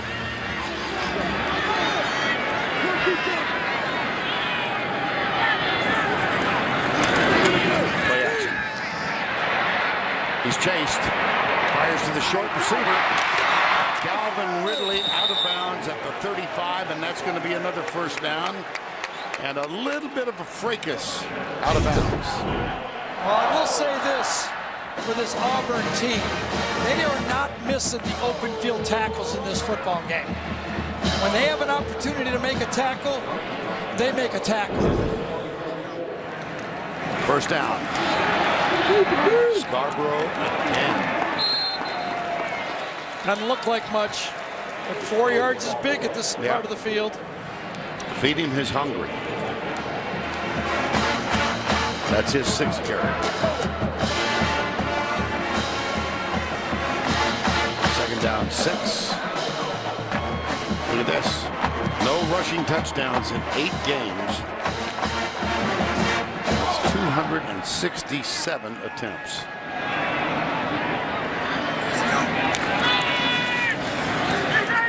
Flip, caught. O.J. Howard. 1st and goal, Alabama. Well, when you can run the ball successfully, you can throw these little dump passes. Coming across is called a sneak. You sneak the player across, he influences the defensive end, and then he gets out there. Carl Lawson's ready to take on the block, and then all of a sudden, O.J.'s running out there for a pass. Hurts still has it. He'll freelance and get inside the 5. Yep, pretty good coverage by Auburn. That was not a called run, that was a pass. Montravius Adams, we've not called his name that much today. Number 1. Take a peek. Auburn finds everybody. No one open. 3 men out, 3 men covered. Slot receiver out. Henschkes, number 84, is in. So essentially a 2 tight end look here. Well, I used to be able to call the fade pass for Alabama in these situations, but nowadays with Lane, I don't know what they're doing. That's our Darius Stewart. Hurts, keeper all the way. Got it! Touchdown! Crimson Tide.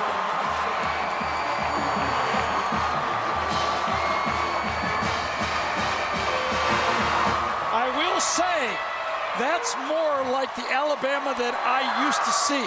An 8-play drive, 6 rush, 2 pass. I don't think there's any doubt that Nick Saban went in and looked at that play calls in the first half and said, we're going to go back and run the ball. Lane, I don't care if you got a visor on or what, we're going to run the ball. Well, I've seen the 2 of them. Well, I've seen Lane listen. Yes. And Nick opine. I always have this theory. If the guy above you makes over $5 million a year, you should listen to him. It's good for your future. It's good for both of us, too. Yes, it's good for the future, yes. Extra point, Griffith, up and good. That is the first rushing touchdown against Auburn. And look at Jalen Hurts climbing up that list of single-season responsible touchdowns. Hurts, the freshman. Alabama. Lane Kiffin. Well, things are going well so far. There is a bit of history and just a bit of respect for tradition here at Alabama in the Hall of Champions. Our aerial coverage today is provided by Goodyear. For 60 years, Goodyear has provided aerial coverage of college football's greatest traditions and biggest rivalries.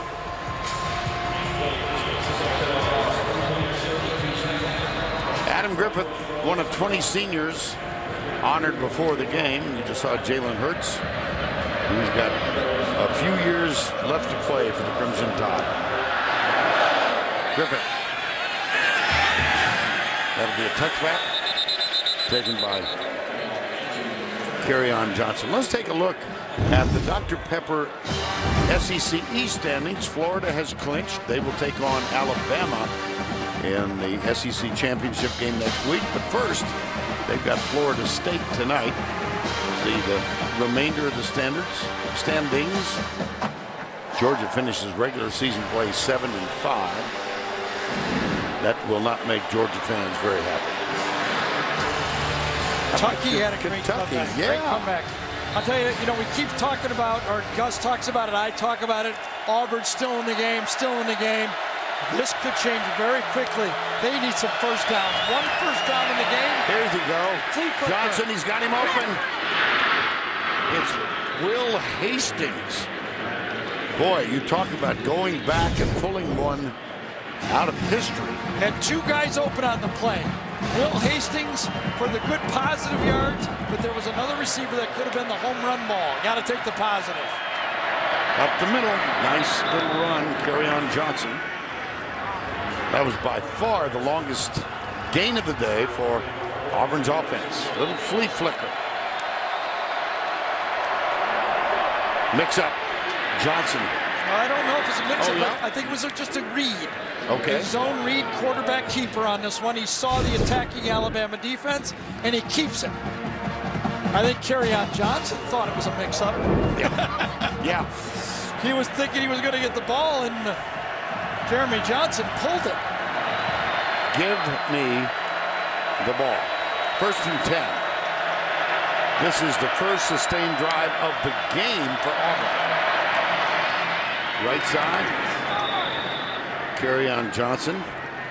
Well, Jeremy Johnson, I remember when Nick Marshall was the quarterback of this Auburn team, and it was thought he was going to be a great replacement. He was elected second team preseason last year, but was benched and replaced by Sean White after 3 games. 2nd and 7. Deep, stride for stride, incomplete. Had a chance, but against the Alabama defense, it has to be a perfect pass. They'll allow you to complete a couple. This time it was Darius Slayton, number 81. Gets him at the line of scrimmage, goes deep, coverage by Humphrey, ball just overthrown by a couple yards. Alabama challenges you.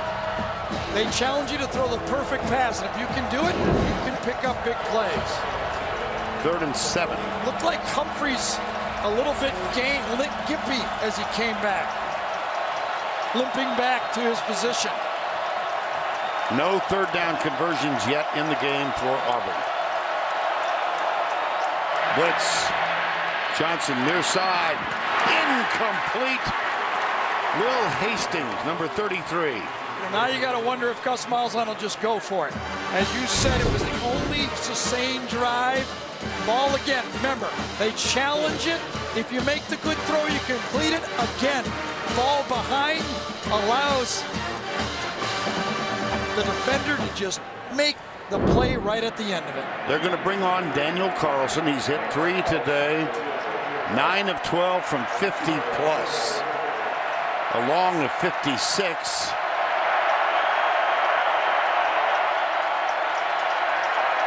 Good snap, good hold. Kick is wide left.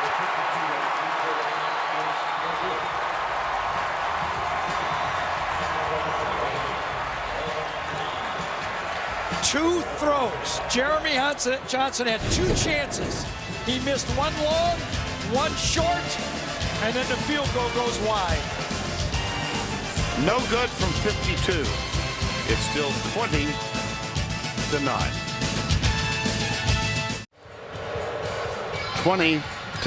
Well, when you're struggling, you never want to criticize a completion, but on a flea flicker play, you're looking for a big play. Watch the opportunity. Remember, Jeremy Johnson completed this ball, so it was a positive play, but it could have been a huge play because inside, Darius Slayton beat Anthony Averett for a touchdown. So you got a positive play. You can't really yell, but when you call flea flicker, you're thinking touchdown. 2 opportunities. Auburn came up with a completion and an empty incompletion. 20-9. Henderson, O.J. Howard. I was going to say, does Alabama keep pounding? Evidently not. There's nobody back there. Here's Hurts. Darius Stewart. Tackle made by Carlton Davis. Yeah, I see the 9 points here for Auburn, yes. And I think back to the first Iron Bowl game. Here's a penalty offside. The first Iron Bowl game played in Tuscaloosa in the year 2000. 9-0 Auburn won. Well, our crew was staying at a small motel, modest. Offside. Number 5 in the neutral zone at the snap. 5-yard penalty. 2nd down. And our sideline young lady was Jill Arrington. So she told me the day after we got to town, she had called down to the hotel and said, "I'd like a room service menu, please." And the clerk at the desk said, "Ma'am, go outside your room, turn right, go to the end of the hall, and take a good long look at the peanut vending machine. That's your room service. Bring some change with you. Yeah. Quarters are accepted. First down.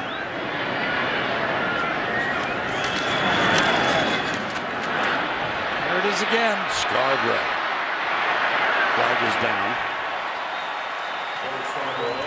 I think Auburn lined up in the neutral zone this time. This is going to be declined by Alabama. Offside, 4. Line up in the neutral zone. Penalties decline. Result of the play is a first down.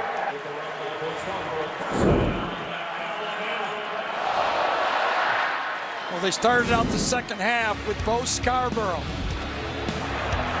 The balance was not there in the Alabama offense, and on this drive, they pounded a little bit. They finessed with the short pass to the outside, and they finished it with the quarterback run.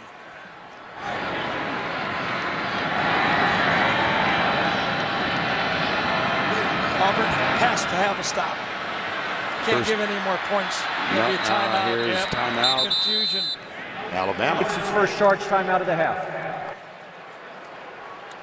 7:21 to go. Quarter number 3, 20-9. Alabama. You go out with Joe, bring Raph with you, okay? Word is now from Austin that Tom Herman has officially been hired to replace Charlie Strong as head coach. This is my not so gratuitous alumni pop. Tom Herman's first job after he graduated from Cal Lutheran was as a wide receivers coach at Texas Lutheran College. Wow. You knew I was going to go there, for which he was compensated $5,000 and a meal card. He's going to make a little bit more than that in Austin. I think you should call him for a donation right now. Don't worry. Don't worry. Tom, have you heard the front row? Gary was there once. Unbalanced formation left. They are working Scarborough. Yes, this is very similar to the LSU second half. When they came out and brought Scarborough out, and that a lot kind of freed up Jalen Hurts to make some plays. Second down 9. Auburn defense has to bow their neck right now. They need a big play. No more points.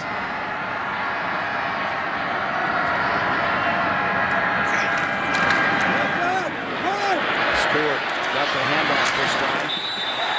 Is there going to be a flag? That was in the middle of the Auburn bench. Stephen Roberts with contact. Excuse me, Vern. Same exact look, only this time he hands it off to Ardarius Stewart. 3rd and short. And now you wonder if Alabama thinks 4-down territory. 23-9 would make it a 14-point game. Lane Kiffin. 3rd and 3. Got that bootleg look to O.J. Howard right here now. Do they do it again? No, Scarborough. Great tackle. Was it ever? Javaris Davis, number 31. Freshman football player getting a chance to play today. That's a second good play he's made. He's in for Joshua Halsey, and he makes another big tackle. Too far to kick a field goal. He'll go for it. I don't know. It'd be a 56-yarder. They tried longer. Isn't it funny how somebody challenged me today before the game. She said, how many times are you going to mention the kick 6? And I said, I'm sure it'll come up. She said, well, there's an over-under that you and Gary are going to mention. I said, I'd take the over. 4th. Here's Hurts. Ardarius Stewart. What a nifty move. Touchdown, Alabama.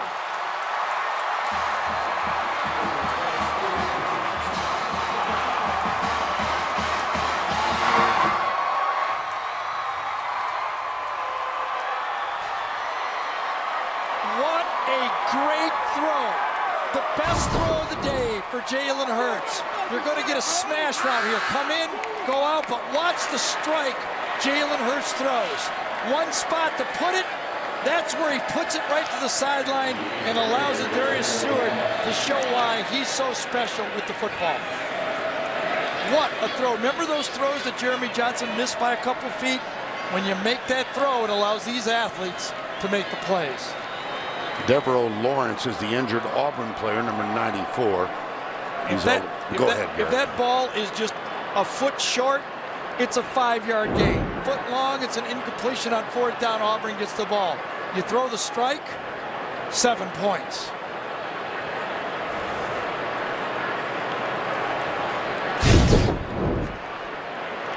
Right here's Devereaux Lawrence. Let's see what happens.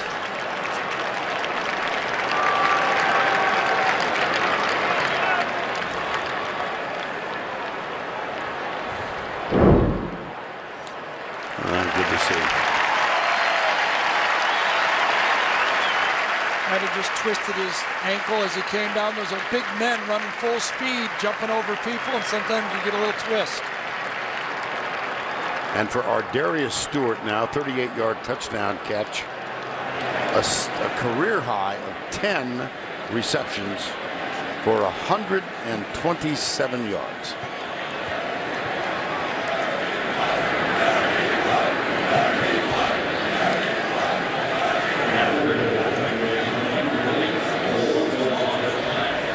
Adam Griffith. And there's going to be a discussion. This play is now under video review. Well, that was deliberate. Took a while. Did he step? Did out he of bounds? stepped out? Checking to see when he turned upfield if he stepped out. The Alabama players had us blocked here on the near sideline. There's the catch. Did he step out? Not yet. Not yet. Not yet. I don't think so. No.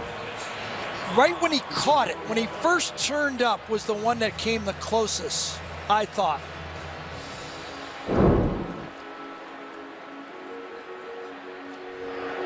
One more look just as he catches the ball to see if that's where he stepped out of bounds. I know the Auburn faithful is hoping for that.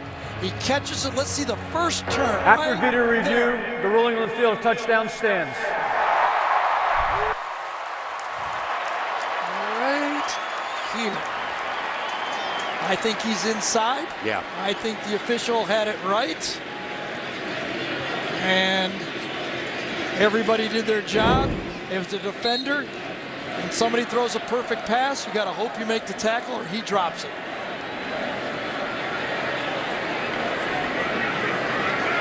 Adam Griffith goal muzzle with the snap. Perfect. Cooper Bateman with the hold. And the Alabama lead is now 27-9. Look at our Darius Stewart. Hey, I'm over here. And Jalen Hurts said, I see ya. Touchdown, Alabama.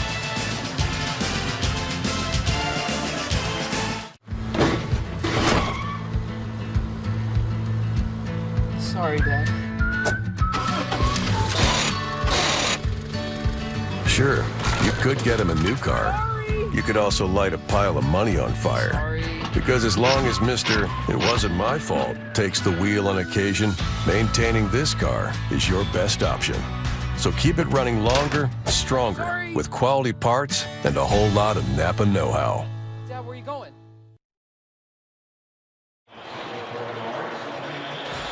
27-9. 5:16 to go third quarter. Well, Lane Kiffin, if not anything else, he's demonstrative.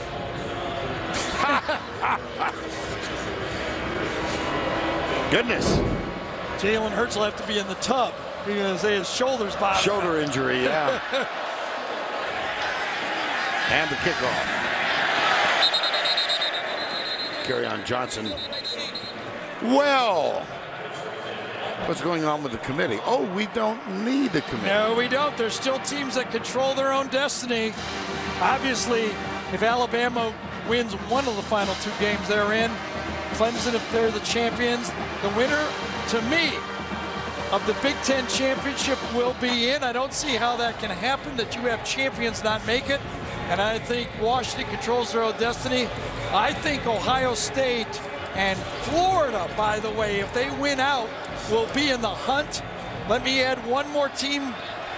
Oklahoma State is still alive as well, with Colorado and Oklahoma. Well done. John Franklin is the quarterback, and that gives us a chance to go back to New York. Here's Adam Zucker. And this is a Ford update, Vern. Penn State in the hunt for that Big Ten championship. They trailed 9-3. They're up 31-12 now on Michigan State. If they win, they represent the Big Ten East against Wisconsin. Gary, you're going to keep Ohio State at home, huh? Got to win the championship for me. Why play these championship games? Yes, they stay home. In 2014, I argued that they should be in. This year, nope. And you are persuasive, by the way. Well, if not persuasive, persistent. That too. Franklin, the quarterback. Ball at the 25, third down.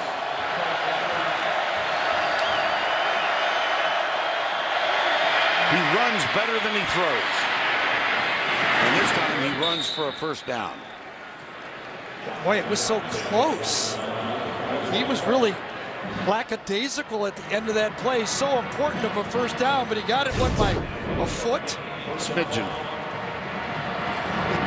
Originally signed at Florida State, went to junior college, and then ends up signing a big signing. Everyone thought he'd be the guy.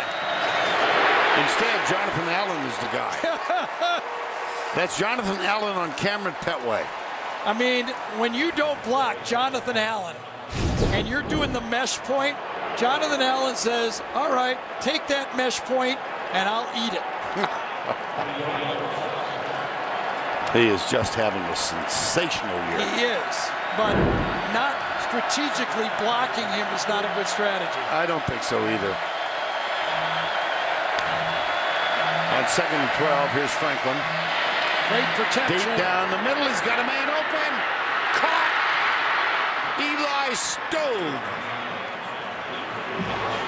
Great protection. Number one. Franklin had time. Here's the matchup. Safeties are in the middle of the field, but not deep. Hootie Jones, number 6, sniffing out the crossing route. And a big play finally hit by Auburn. 56 yards. And they try the right guard right tackle spot with Cameron Petway. Let's check in with Allie LaForce. Hey, Vern, Marlon Humphrey is dealing with a right leg injury. He was in the medical tent for about 10 minutes. His right leg is taped up. He's trying to ride the bike so he can get back in this game. Questionable to return. All right, Allie, thank you. It happened on the long, incomplete pass. Remember when he hobbled out? Watch the quick snap here by Auburn.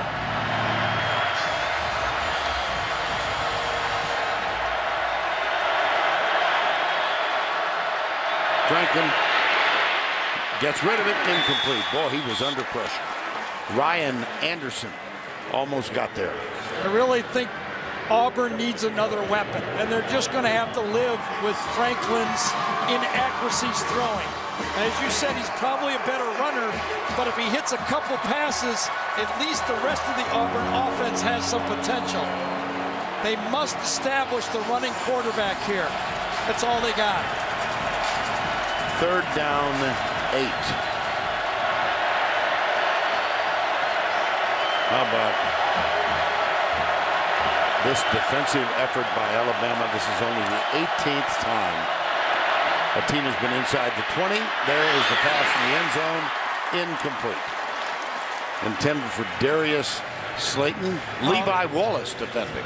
Auburn needs to take the field goal here. We're making a 15-point game, a 2-possession game. They have to take the field goal. Great coverage that time. As you said, well, they'll just replace Tony Brown with another 5-star. Absolutely. Yeah. But now Marlon not here. Eddie Jackson's not in the game. Tony Brown's not in the game. Maurice Smith transferred. This was the worry by Nick Saban. Carlson from 27. Perfect.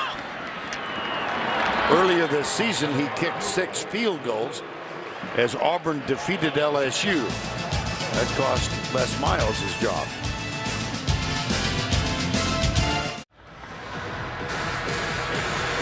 (27-12) with 2:11 to go. Daniel Carlson, good from 27. He's now kicked 26 field goals for the year, most among the big boys. A little bit of rough nerves on the Auburn sideline. Gus Malzahn and Rhett Lashley. Since we have cameras, we can catch them. They don't see you and I arguing up here. It's just as bad sometimes. Oh, goodness. No, that was years ago. Yes. Oh. 11 years together for Gary and me. Darius Stewart. Nice play. Sure was. That's Eli Stove, number 12. Okay. Well, when things aren't working well, remember it's Gus Malzahn's offense. Resh Lashley is calling the plays, and he wasn't happy with the read and what happened. But what Rhett Lashley turned back and say, no, he read it right. They go back a few years. Gus Malzahn was Rhett Lashley's high school coach in Arkansas. So it's one argument between the offensive coordinator for Auburn with the head coach and no arguments for the offensive coordinator on Alabama with the head coach. Yeah. Stay tuned if it gets close, though. 27-12 right now. First down 10. Damian Harris is back in. Play action. Into the left side. That's Trayvon Diggs. Another good tackle. Yep. Well, we mentioned the long relationship between Gus Malzahn. This was at Shiloh Christian High School in Springdale, Arkansas. On the left, the quarterback, Rhett Lashley. On the right, Gus Malzahn. Gus, so successful as a high school coach, and then served 1 year as the offensive coordinator with Houston Nutt at Arkansas. 2nd and 7. Damian Harris. Those were good positive yards by Damian Harris, but it was edge defended by Auburn. They turned it in, and Harris got the maximum out of the play. You have to live with that if you're Auburn. You have to depend that you're going to make a tackle for a loss sooner or later because Alabama puts a lot of pressure on you. Toss. Harris hit high. It appears he got enough for the first down. And Trey Williams ran it down, but not soon enough.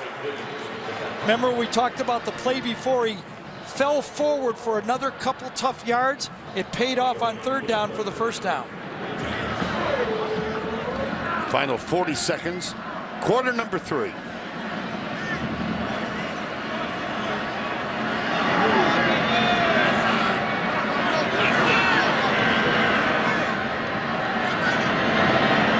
Stewart. Hurts. Runs it. Carl Lawson made the tackle. Again, not a big play, but not a negative play. Carl Lawson matched up on the freshman Williams, throws him off, and makes the play. Good play by Carl Lawson. One of the ideas that Auburn felt they needed to have was Carl Lawson also becoming one of those players that Alabama had to account for with an extra blocker. Hasn't turned out. That is the end of the 3rd quarter. 27-12. Alabama. We will return to Tuscaloosa right after this message and a word from your local station.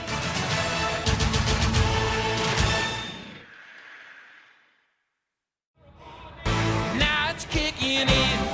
Pure adrenaline. I'm too tired. Pure adrenaline. 102,000 plus at Bryant-Denny Stadium. 81st Iron Bowl game, Auburn and Alabama. And as we begin the fourth, Crimson Tide have a 27-12 lead. Vern Lundquist, Gary Danielson, Ali LaForce, and our entire 75-person crew here at Bryant Denny. This has been the formation du jour tonight for Alabama. On balance to the right. Left tackle Cam Robinson is the only guy to the left side, and they've been doing the fast motion across all night. Second down 10. Joshua Jacobs. Whoa, what a run. Great cut in the hole by Joshua Jacobs. Another true freshman. He runs it right at Jonah Williams. The true freshman offensive tackle. Look at this cut. Wow. 26 yards off the block. And we talked about the imbalance of the Alabama offense. They are in complete balance now. 31 runs, 31 passes. And a flag Auburn coming. is taking their first charge time out of the half.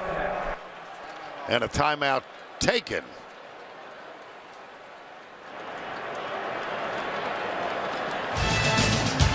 (27-12). Timeout. Oh, Santa Claus. And now it's time for our Geico game recap. Senior Day here in Tuscaloosa. Nick Saban congratulating Jonathan Allen and his mother. Been a tough day for the Auburn offense. They did have one 56-yard pass, but that was about it. In the meantime, tough start for Jalen Hurts. Intercepted twice, but then he came back, as Gary said, this perfect throw to our Darius Stewart, a touchdown that seemed to put this thing beyond reach. I'm not sure it's over yet. No, two-possession game. Okay. But with this Alabama defense, Alabama's gone through two major holidays and not given up a touchdown. October 22nd, so we've had Halloween and now Thanksgiving. Nobody scored a touchdown. If they can keep this going and get to Christmas, it's going to be a great year for the Alabama. Yeah, it would be another national title soon after that. Well, they have been impressive, and Auburn, a team that started off 1-2, then won 6 in a row, but they really are offensively challenged. Absolutely. They don't have the quarterback play. We said it, the formula forever against Alabama. Match them up front and have efficient quarterback play. Auburn can't complete passes. They can't get their running game going right now. They're just hoping they can keep it a 15-point game and get their offense out one more time.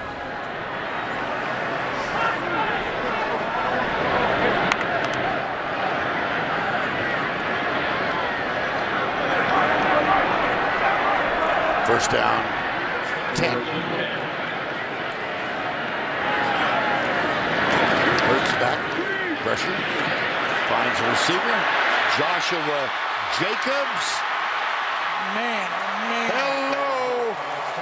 Every time we would talk to Nick Saban about his running backs, Damian Harris, Bo Scarborough, he would always say, Joshua Jacobs ain't bad either. Remember? Oh, I do. Watch him scoot. Gets it, screen pass. Alabama's always been a great screen pass team. On first down, they'll test the middle. Joshua Jacobs. Let's check in quickly with Ali LaForce. Hey, Vern, Devereaux Lawrence, one of Auburn's defensive linemen, is dealing with a right knee injury. He's been on the training table quite some time. He has ice on the right knee, and I just got word from the team that he will not return. All right, thank you, Ali. Another senior for Auburn.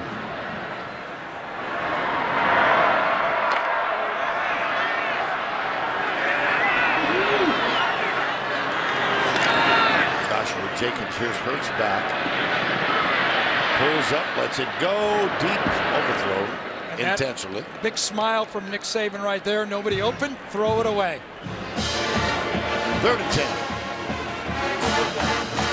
By the way, the Saban family and his wonderful wife Terry is here with Nick's mom and close friends. Thanksgiving Day, they had family. There's Terry right in the middle. And how about this? She's saying, what are you doing down there? Right. Just run the ball. With Nick a lot. Well, the Thanksgiving celebration, they had 17 players inside. No, that's a little shovel pass again. Trying to get the ball to O.J. Howard. Middle linebacker Sean Davis blew the play up. They were pulling Cam Robinson from the left side, but Sean Davis smelled it and blew it up before it could get started. So Adam Griffith is going to come on 4th down and 12. That's a big kick for the Alabama football team.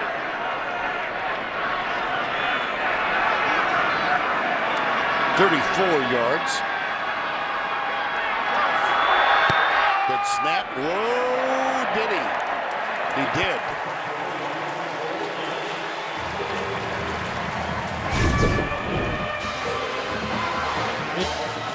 Hooked left, but he had it from 34. If it was 38, he might not have made it. You're right. Timeout. Well, downtown Tuscaloosa, not far from the campus. And this is indeed a beautiful campus. And the aerial coverage today provided by Goodyear for 60 years. Goodyear has provided aerial coverage of college football's greatest traditions and biggest rivalries. Sweet home Alabama. Adam Griffith to kick off for Alabama.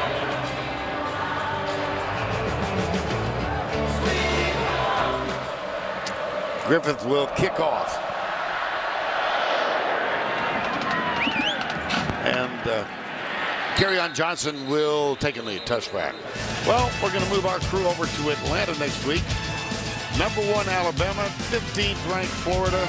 This will be the 9th time these two teams have competed for the SEC title. Alabama versus Florida. It will begin with the Jeep College Football Special, followed by the Auto Trader College Football Today show. Well, the Auburn Stars, Gary, have been held in check today. We talked about it at the beginning of the game that the quarterback needed help. The quarterback didn't do it by himself. Petway couldn't help him, and neither could Adams. John Franklin.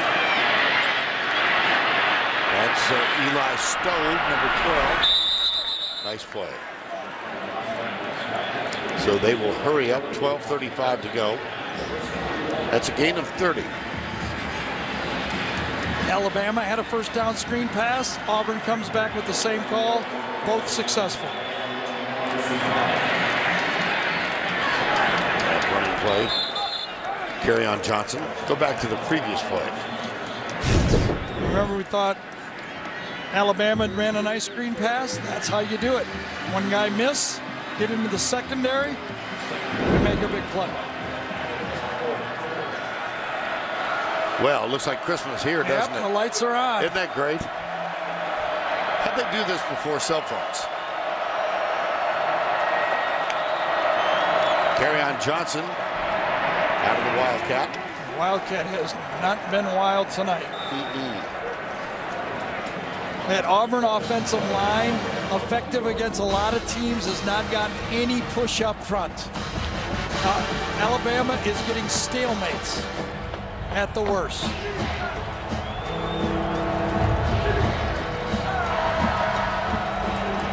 Third and 2. Receivers will break first, and then a quick turnaround by the offensive line. See the conversion rate for Auburn. 1 of 10. The toss right. I believe he got it. Cameron Petway. Break the huddle quick, force Alabama to shift quickly, and get the corner.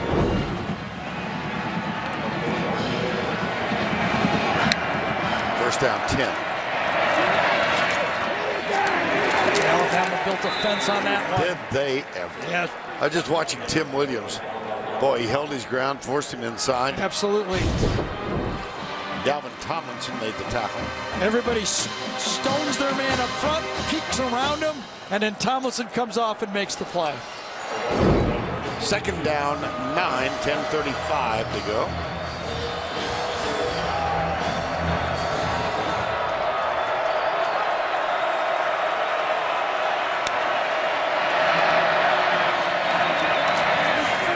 It will be third down. That's Cameron Petway. Now with this being an 18-point game, with this amount of time, does Gus Malzahn tell Rhett Lashley that you got 2 more downs to pick up the first down? Whole different call if you know you have 2 opportunities.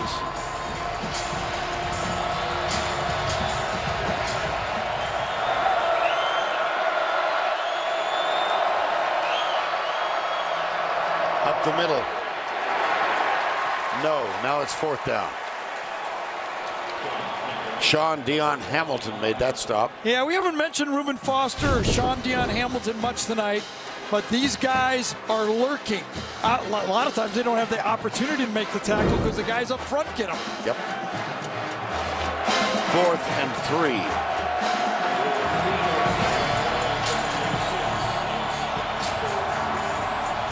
Chandler Cox, number 27. Wildcat again. 11 men by Alabama within 3 yards of the line of scrimmage. Will they go deep? Cox fires it. Intercepted. Sean Dion Hamilton. You can't blame a guy for getting an interception. Great coverage.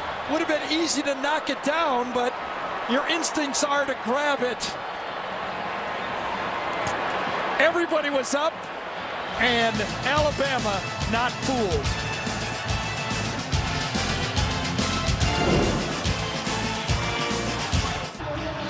Well, let's take another look at Sean Dion Hamilton with the interception. Go back a few years, and these are the Montgomery Saints in 2007.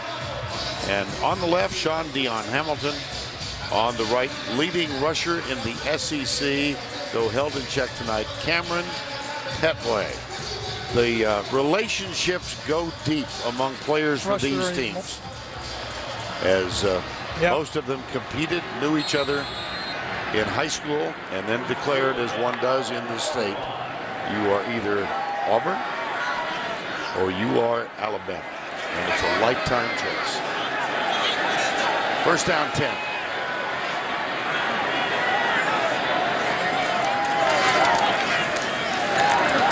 Nothing doing here. Scarborough. Deshaun Davis. Deshaun Davis again blows up the play. He's blitzing now, trying to make something happen. There's Lawrence, as Ali told you. The ice isn't going to help that. Apparently it was more than a sprained ankle. Twisted knee. Loss of 2, second down and 12.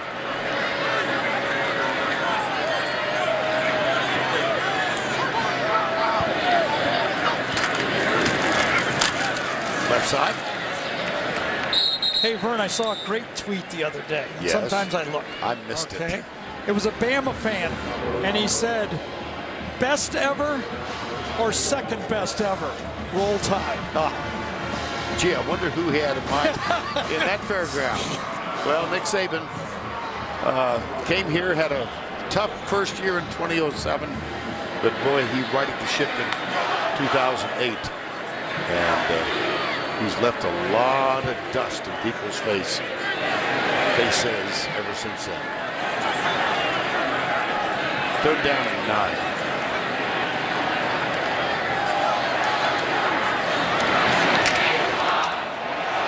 Whoa! My gosh. Bo Scarborough. Yeah, there you go. First down at the 21. Close your eyes, shuffle the deck, grab a card. It's usually an ace. And this time, Bo Scarborough ran over Deshaun. Deshaun Davis has been making a lot of plays, but that time, the Alabama player, and that's going to eat up another 2 minutes off the clock. Sure. And Nick Saban is going to continue this tremendous 9-year run. He's been #1 for 9 at some point in each of the last 9 seasons. Imagine that.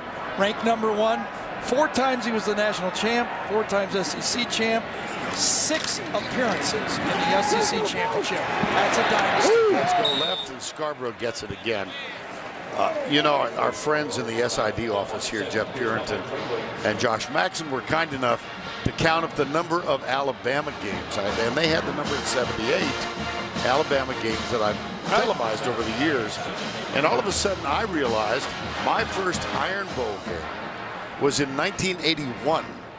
And Bear Bryant was at Legion Field. Sideline? I was the sideline guy with Keith Jackson and Frank Broyles. And the whole idea was if Bear won, it would be number 315, and he would surpass Amos Alonzo Stagg, all-time winningest coach. There's a lot of argument about the best coach and second best, but he's in the conversation. Oh, my gosh. So here's he wins, and by design, I'm told, go under the north end zone stands at Legion Field. Get the camera guy ready. Bear knows he's going to come to you for the interview. So I said, Chuck Howard, our producer, I'm here. He said, is your camera guy there? And I said, yes, he is. Well, why can't I see you? Well, it could be because there are no lights. He said, well, where are I said, Chuck, oh, by the way, here comes Bear. And we heard Bear moving with the entourage. And I said, Chuck, Bear's here. Where are the lights? There are no lights. We did the interview. To this day, no one has ever seen it. They heard it, but we had no lights. Well, it's almost lights out here tonight. Yeah, it is.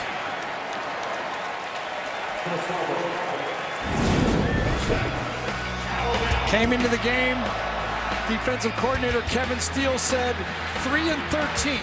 It's been a quiet night for number 3, but number 13's done about all. Catching, throwing, and making touchdowns. And waving his hands when he's open, waving his hands when he should have had the ball thrown to him. Try me. First down, 36. Big guys are in again. Allen and Payne. That is an elephant package. Gee whiz. Okay. Well, before the game, there's Eli Gold. He has become, over the years, a dear friend. And I have been mistaken for him on many, many occasions. Now, I say he's a large economy-sized version of me. And he came by the booth a while ago. He's just a wonderful guy. And he had some gifts. Listen to me, I'm losing my voice.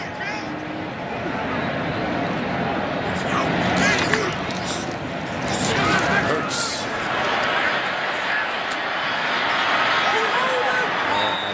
I think we have a picture of the gifts that Do you he now? brought. Yeah, I think we do. There it is. Now on the left, there's your. There's Vern on the left, Eli on the right, and you got to check which one. And that is a slimmed down Eli Gold. He's lost 30 pounds. And more than once I've been mistaken for Eli. And Eli, we love you. You got it. And I said to a fellow one night while we were paying the bill and walking out of the restaurant downtown Tuscaloosa, the fellow said, Eli, I just think you do a wonderful job. And I said, finally, but I'm not Eli. He looked at me and he said, well, you should be. Calvin Ridley. Making first downs, grinding out the clock, going obviously to Atlanta with a victory. And I think now, even if they get upset by Florida in the championship, they're going to be picked by the committee. They're going to be in. They're one of the teams. Yeah. The Napa play of the game presented by Napa Auto Parts. And it's first down 10.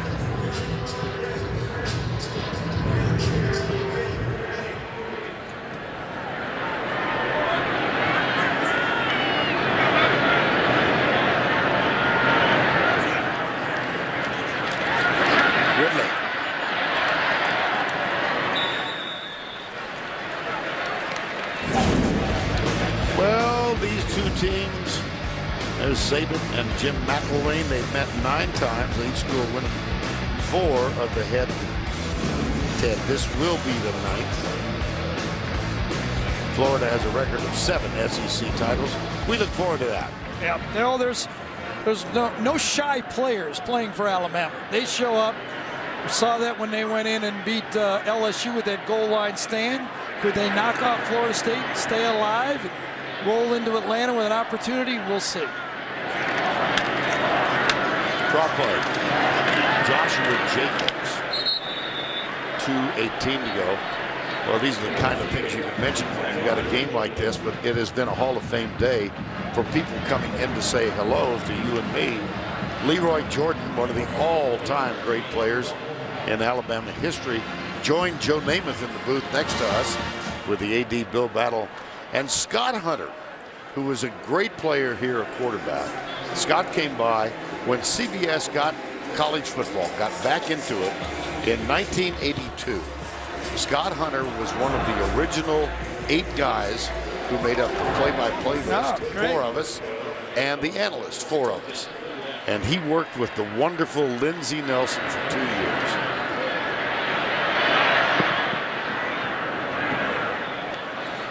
So Hurts. The only thing that could possibly go wrong if he gets Hurts. Yes.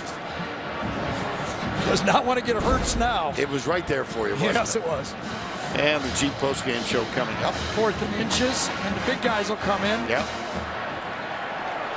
None of whom is quite as big as William Refrigerator Perry. Close. 4th and 1.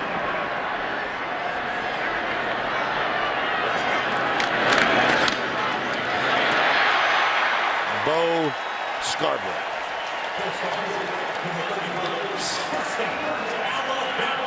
So Alabama goes back to being a little bit more Alabama. They rushed for 69 yards in the first half, 136 yards in the second half. They really can attack in almost any way they desire. And this has been nearly an 8-minute possession.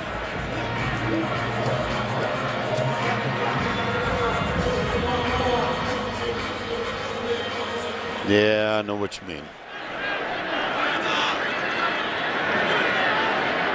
But to your credit, you stuck it out. Scarborough. That's his 17th carry of the ball game. I doubt that Auburn would even take a timeout. Alabama could probably take a knee if they wanted to. Clock now 35 seconds.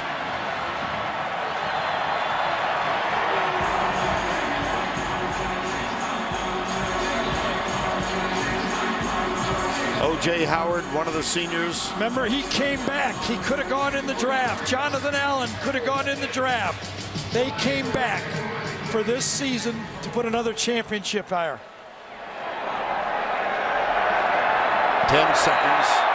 Hurts does not get Hurts. Alabama wins the 81st Iron Bowl by a convincing 30-12 count. It was 10-9 at one point. 13-9 at the break.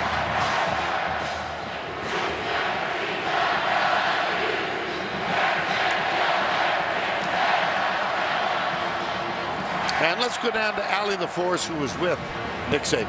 Coach, when we spoke at halftime, you were not happy with that first half performance. How about the way they responded in the second half? Well, I thought we played a lot better offensively in the second half. We really controlled the tempo of the game in the second half on offense. So, you know, Jalen did a really good job in the second half, and we did a better job of executing. That's what I told him at halftime, guys. Forget everything and just go out there and execute. It worked. Alabama hasn't beaten Auburn 3 consecutive years since 1992. What does that say about the toughness of this team and specifically the senior class? Well, I'm really proud of our players. We've got a great senior class. We've had great leadership here. We've had a lot of good players here over the last 10 years, and I appreciate them all, but I especially appreciate these guys. Thank you so much, Coach. Thank you. One of those seniors is Jonathan Allen, standing by me right now. Jonathan, your last game in Bryant-Denny Stadium, as you look around, you could have went to the NFL, you stayed. What will you remember most about this team and this place? Most I remember about this team is my teammates. I mean, all of these Bills, these are my family. The best fans in America. I just want to say thank you for all the support they've shown me and this university, which is a great place to play. Congratulations, Jonathan. Good luck in the SEC Thank championship. you. I appreciate it. Thank you. Vern. Jalen Hurts, the freshman quarterback. 30-12, the final. We will return to Bryant Denny in Tuscaloosa right after these messages. 30-12, the final here. Time now for the Napa play of the game. And this will not surprise you at all. This beautiful pass from Jalen Hurts to our Darius Stewart, who tiptoed down the sidelines for a touchdown, the Napa play of the game. Let's listen to the call of Alabama announcer Eli Gold. Gets the snap, rolls right, looks, finds a man, throws, first down. Stewart gets free. Ardarius to the 10, to the 5. He's in. Touchdown, Alabama. 38 yards. Yes, indeed. Well, a full crowd, full house here at Bryant Denny. If you're an Alabama fan, you love this afternoon. Thanks to our crew here in the booth, our stage manager, Amanda Stork, our spotter, Dave Bolton and Butch Baird, our statistician, Chuck Gardner, and a spouse, Nancy. For Gary Danielson and Allie LaForce, Vern Lundquist saying so long from Tuscaloosa. The Jeep postgame show is up next after these messages.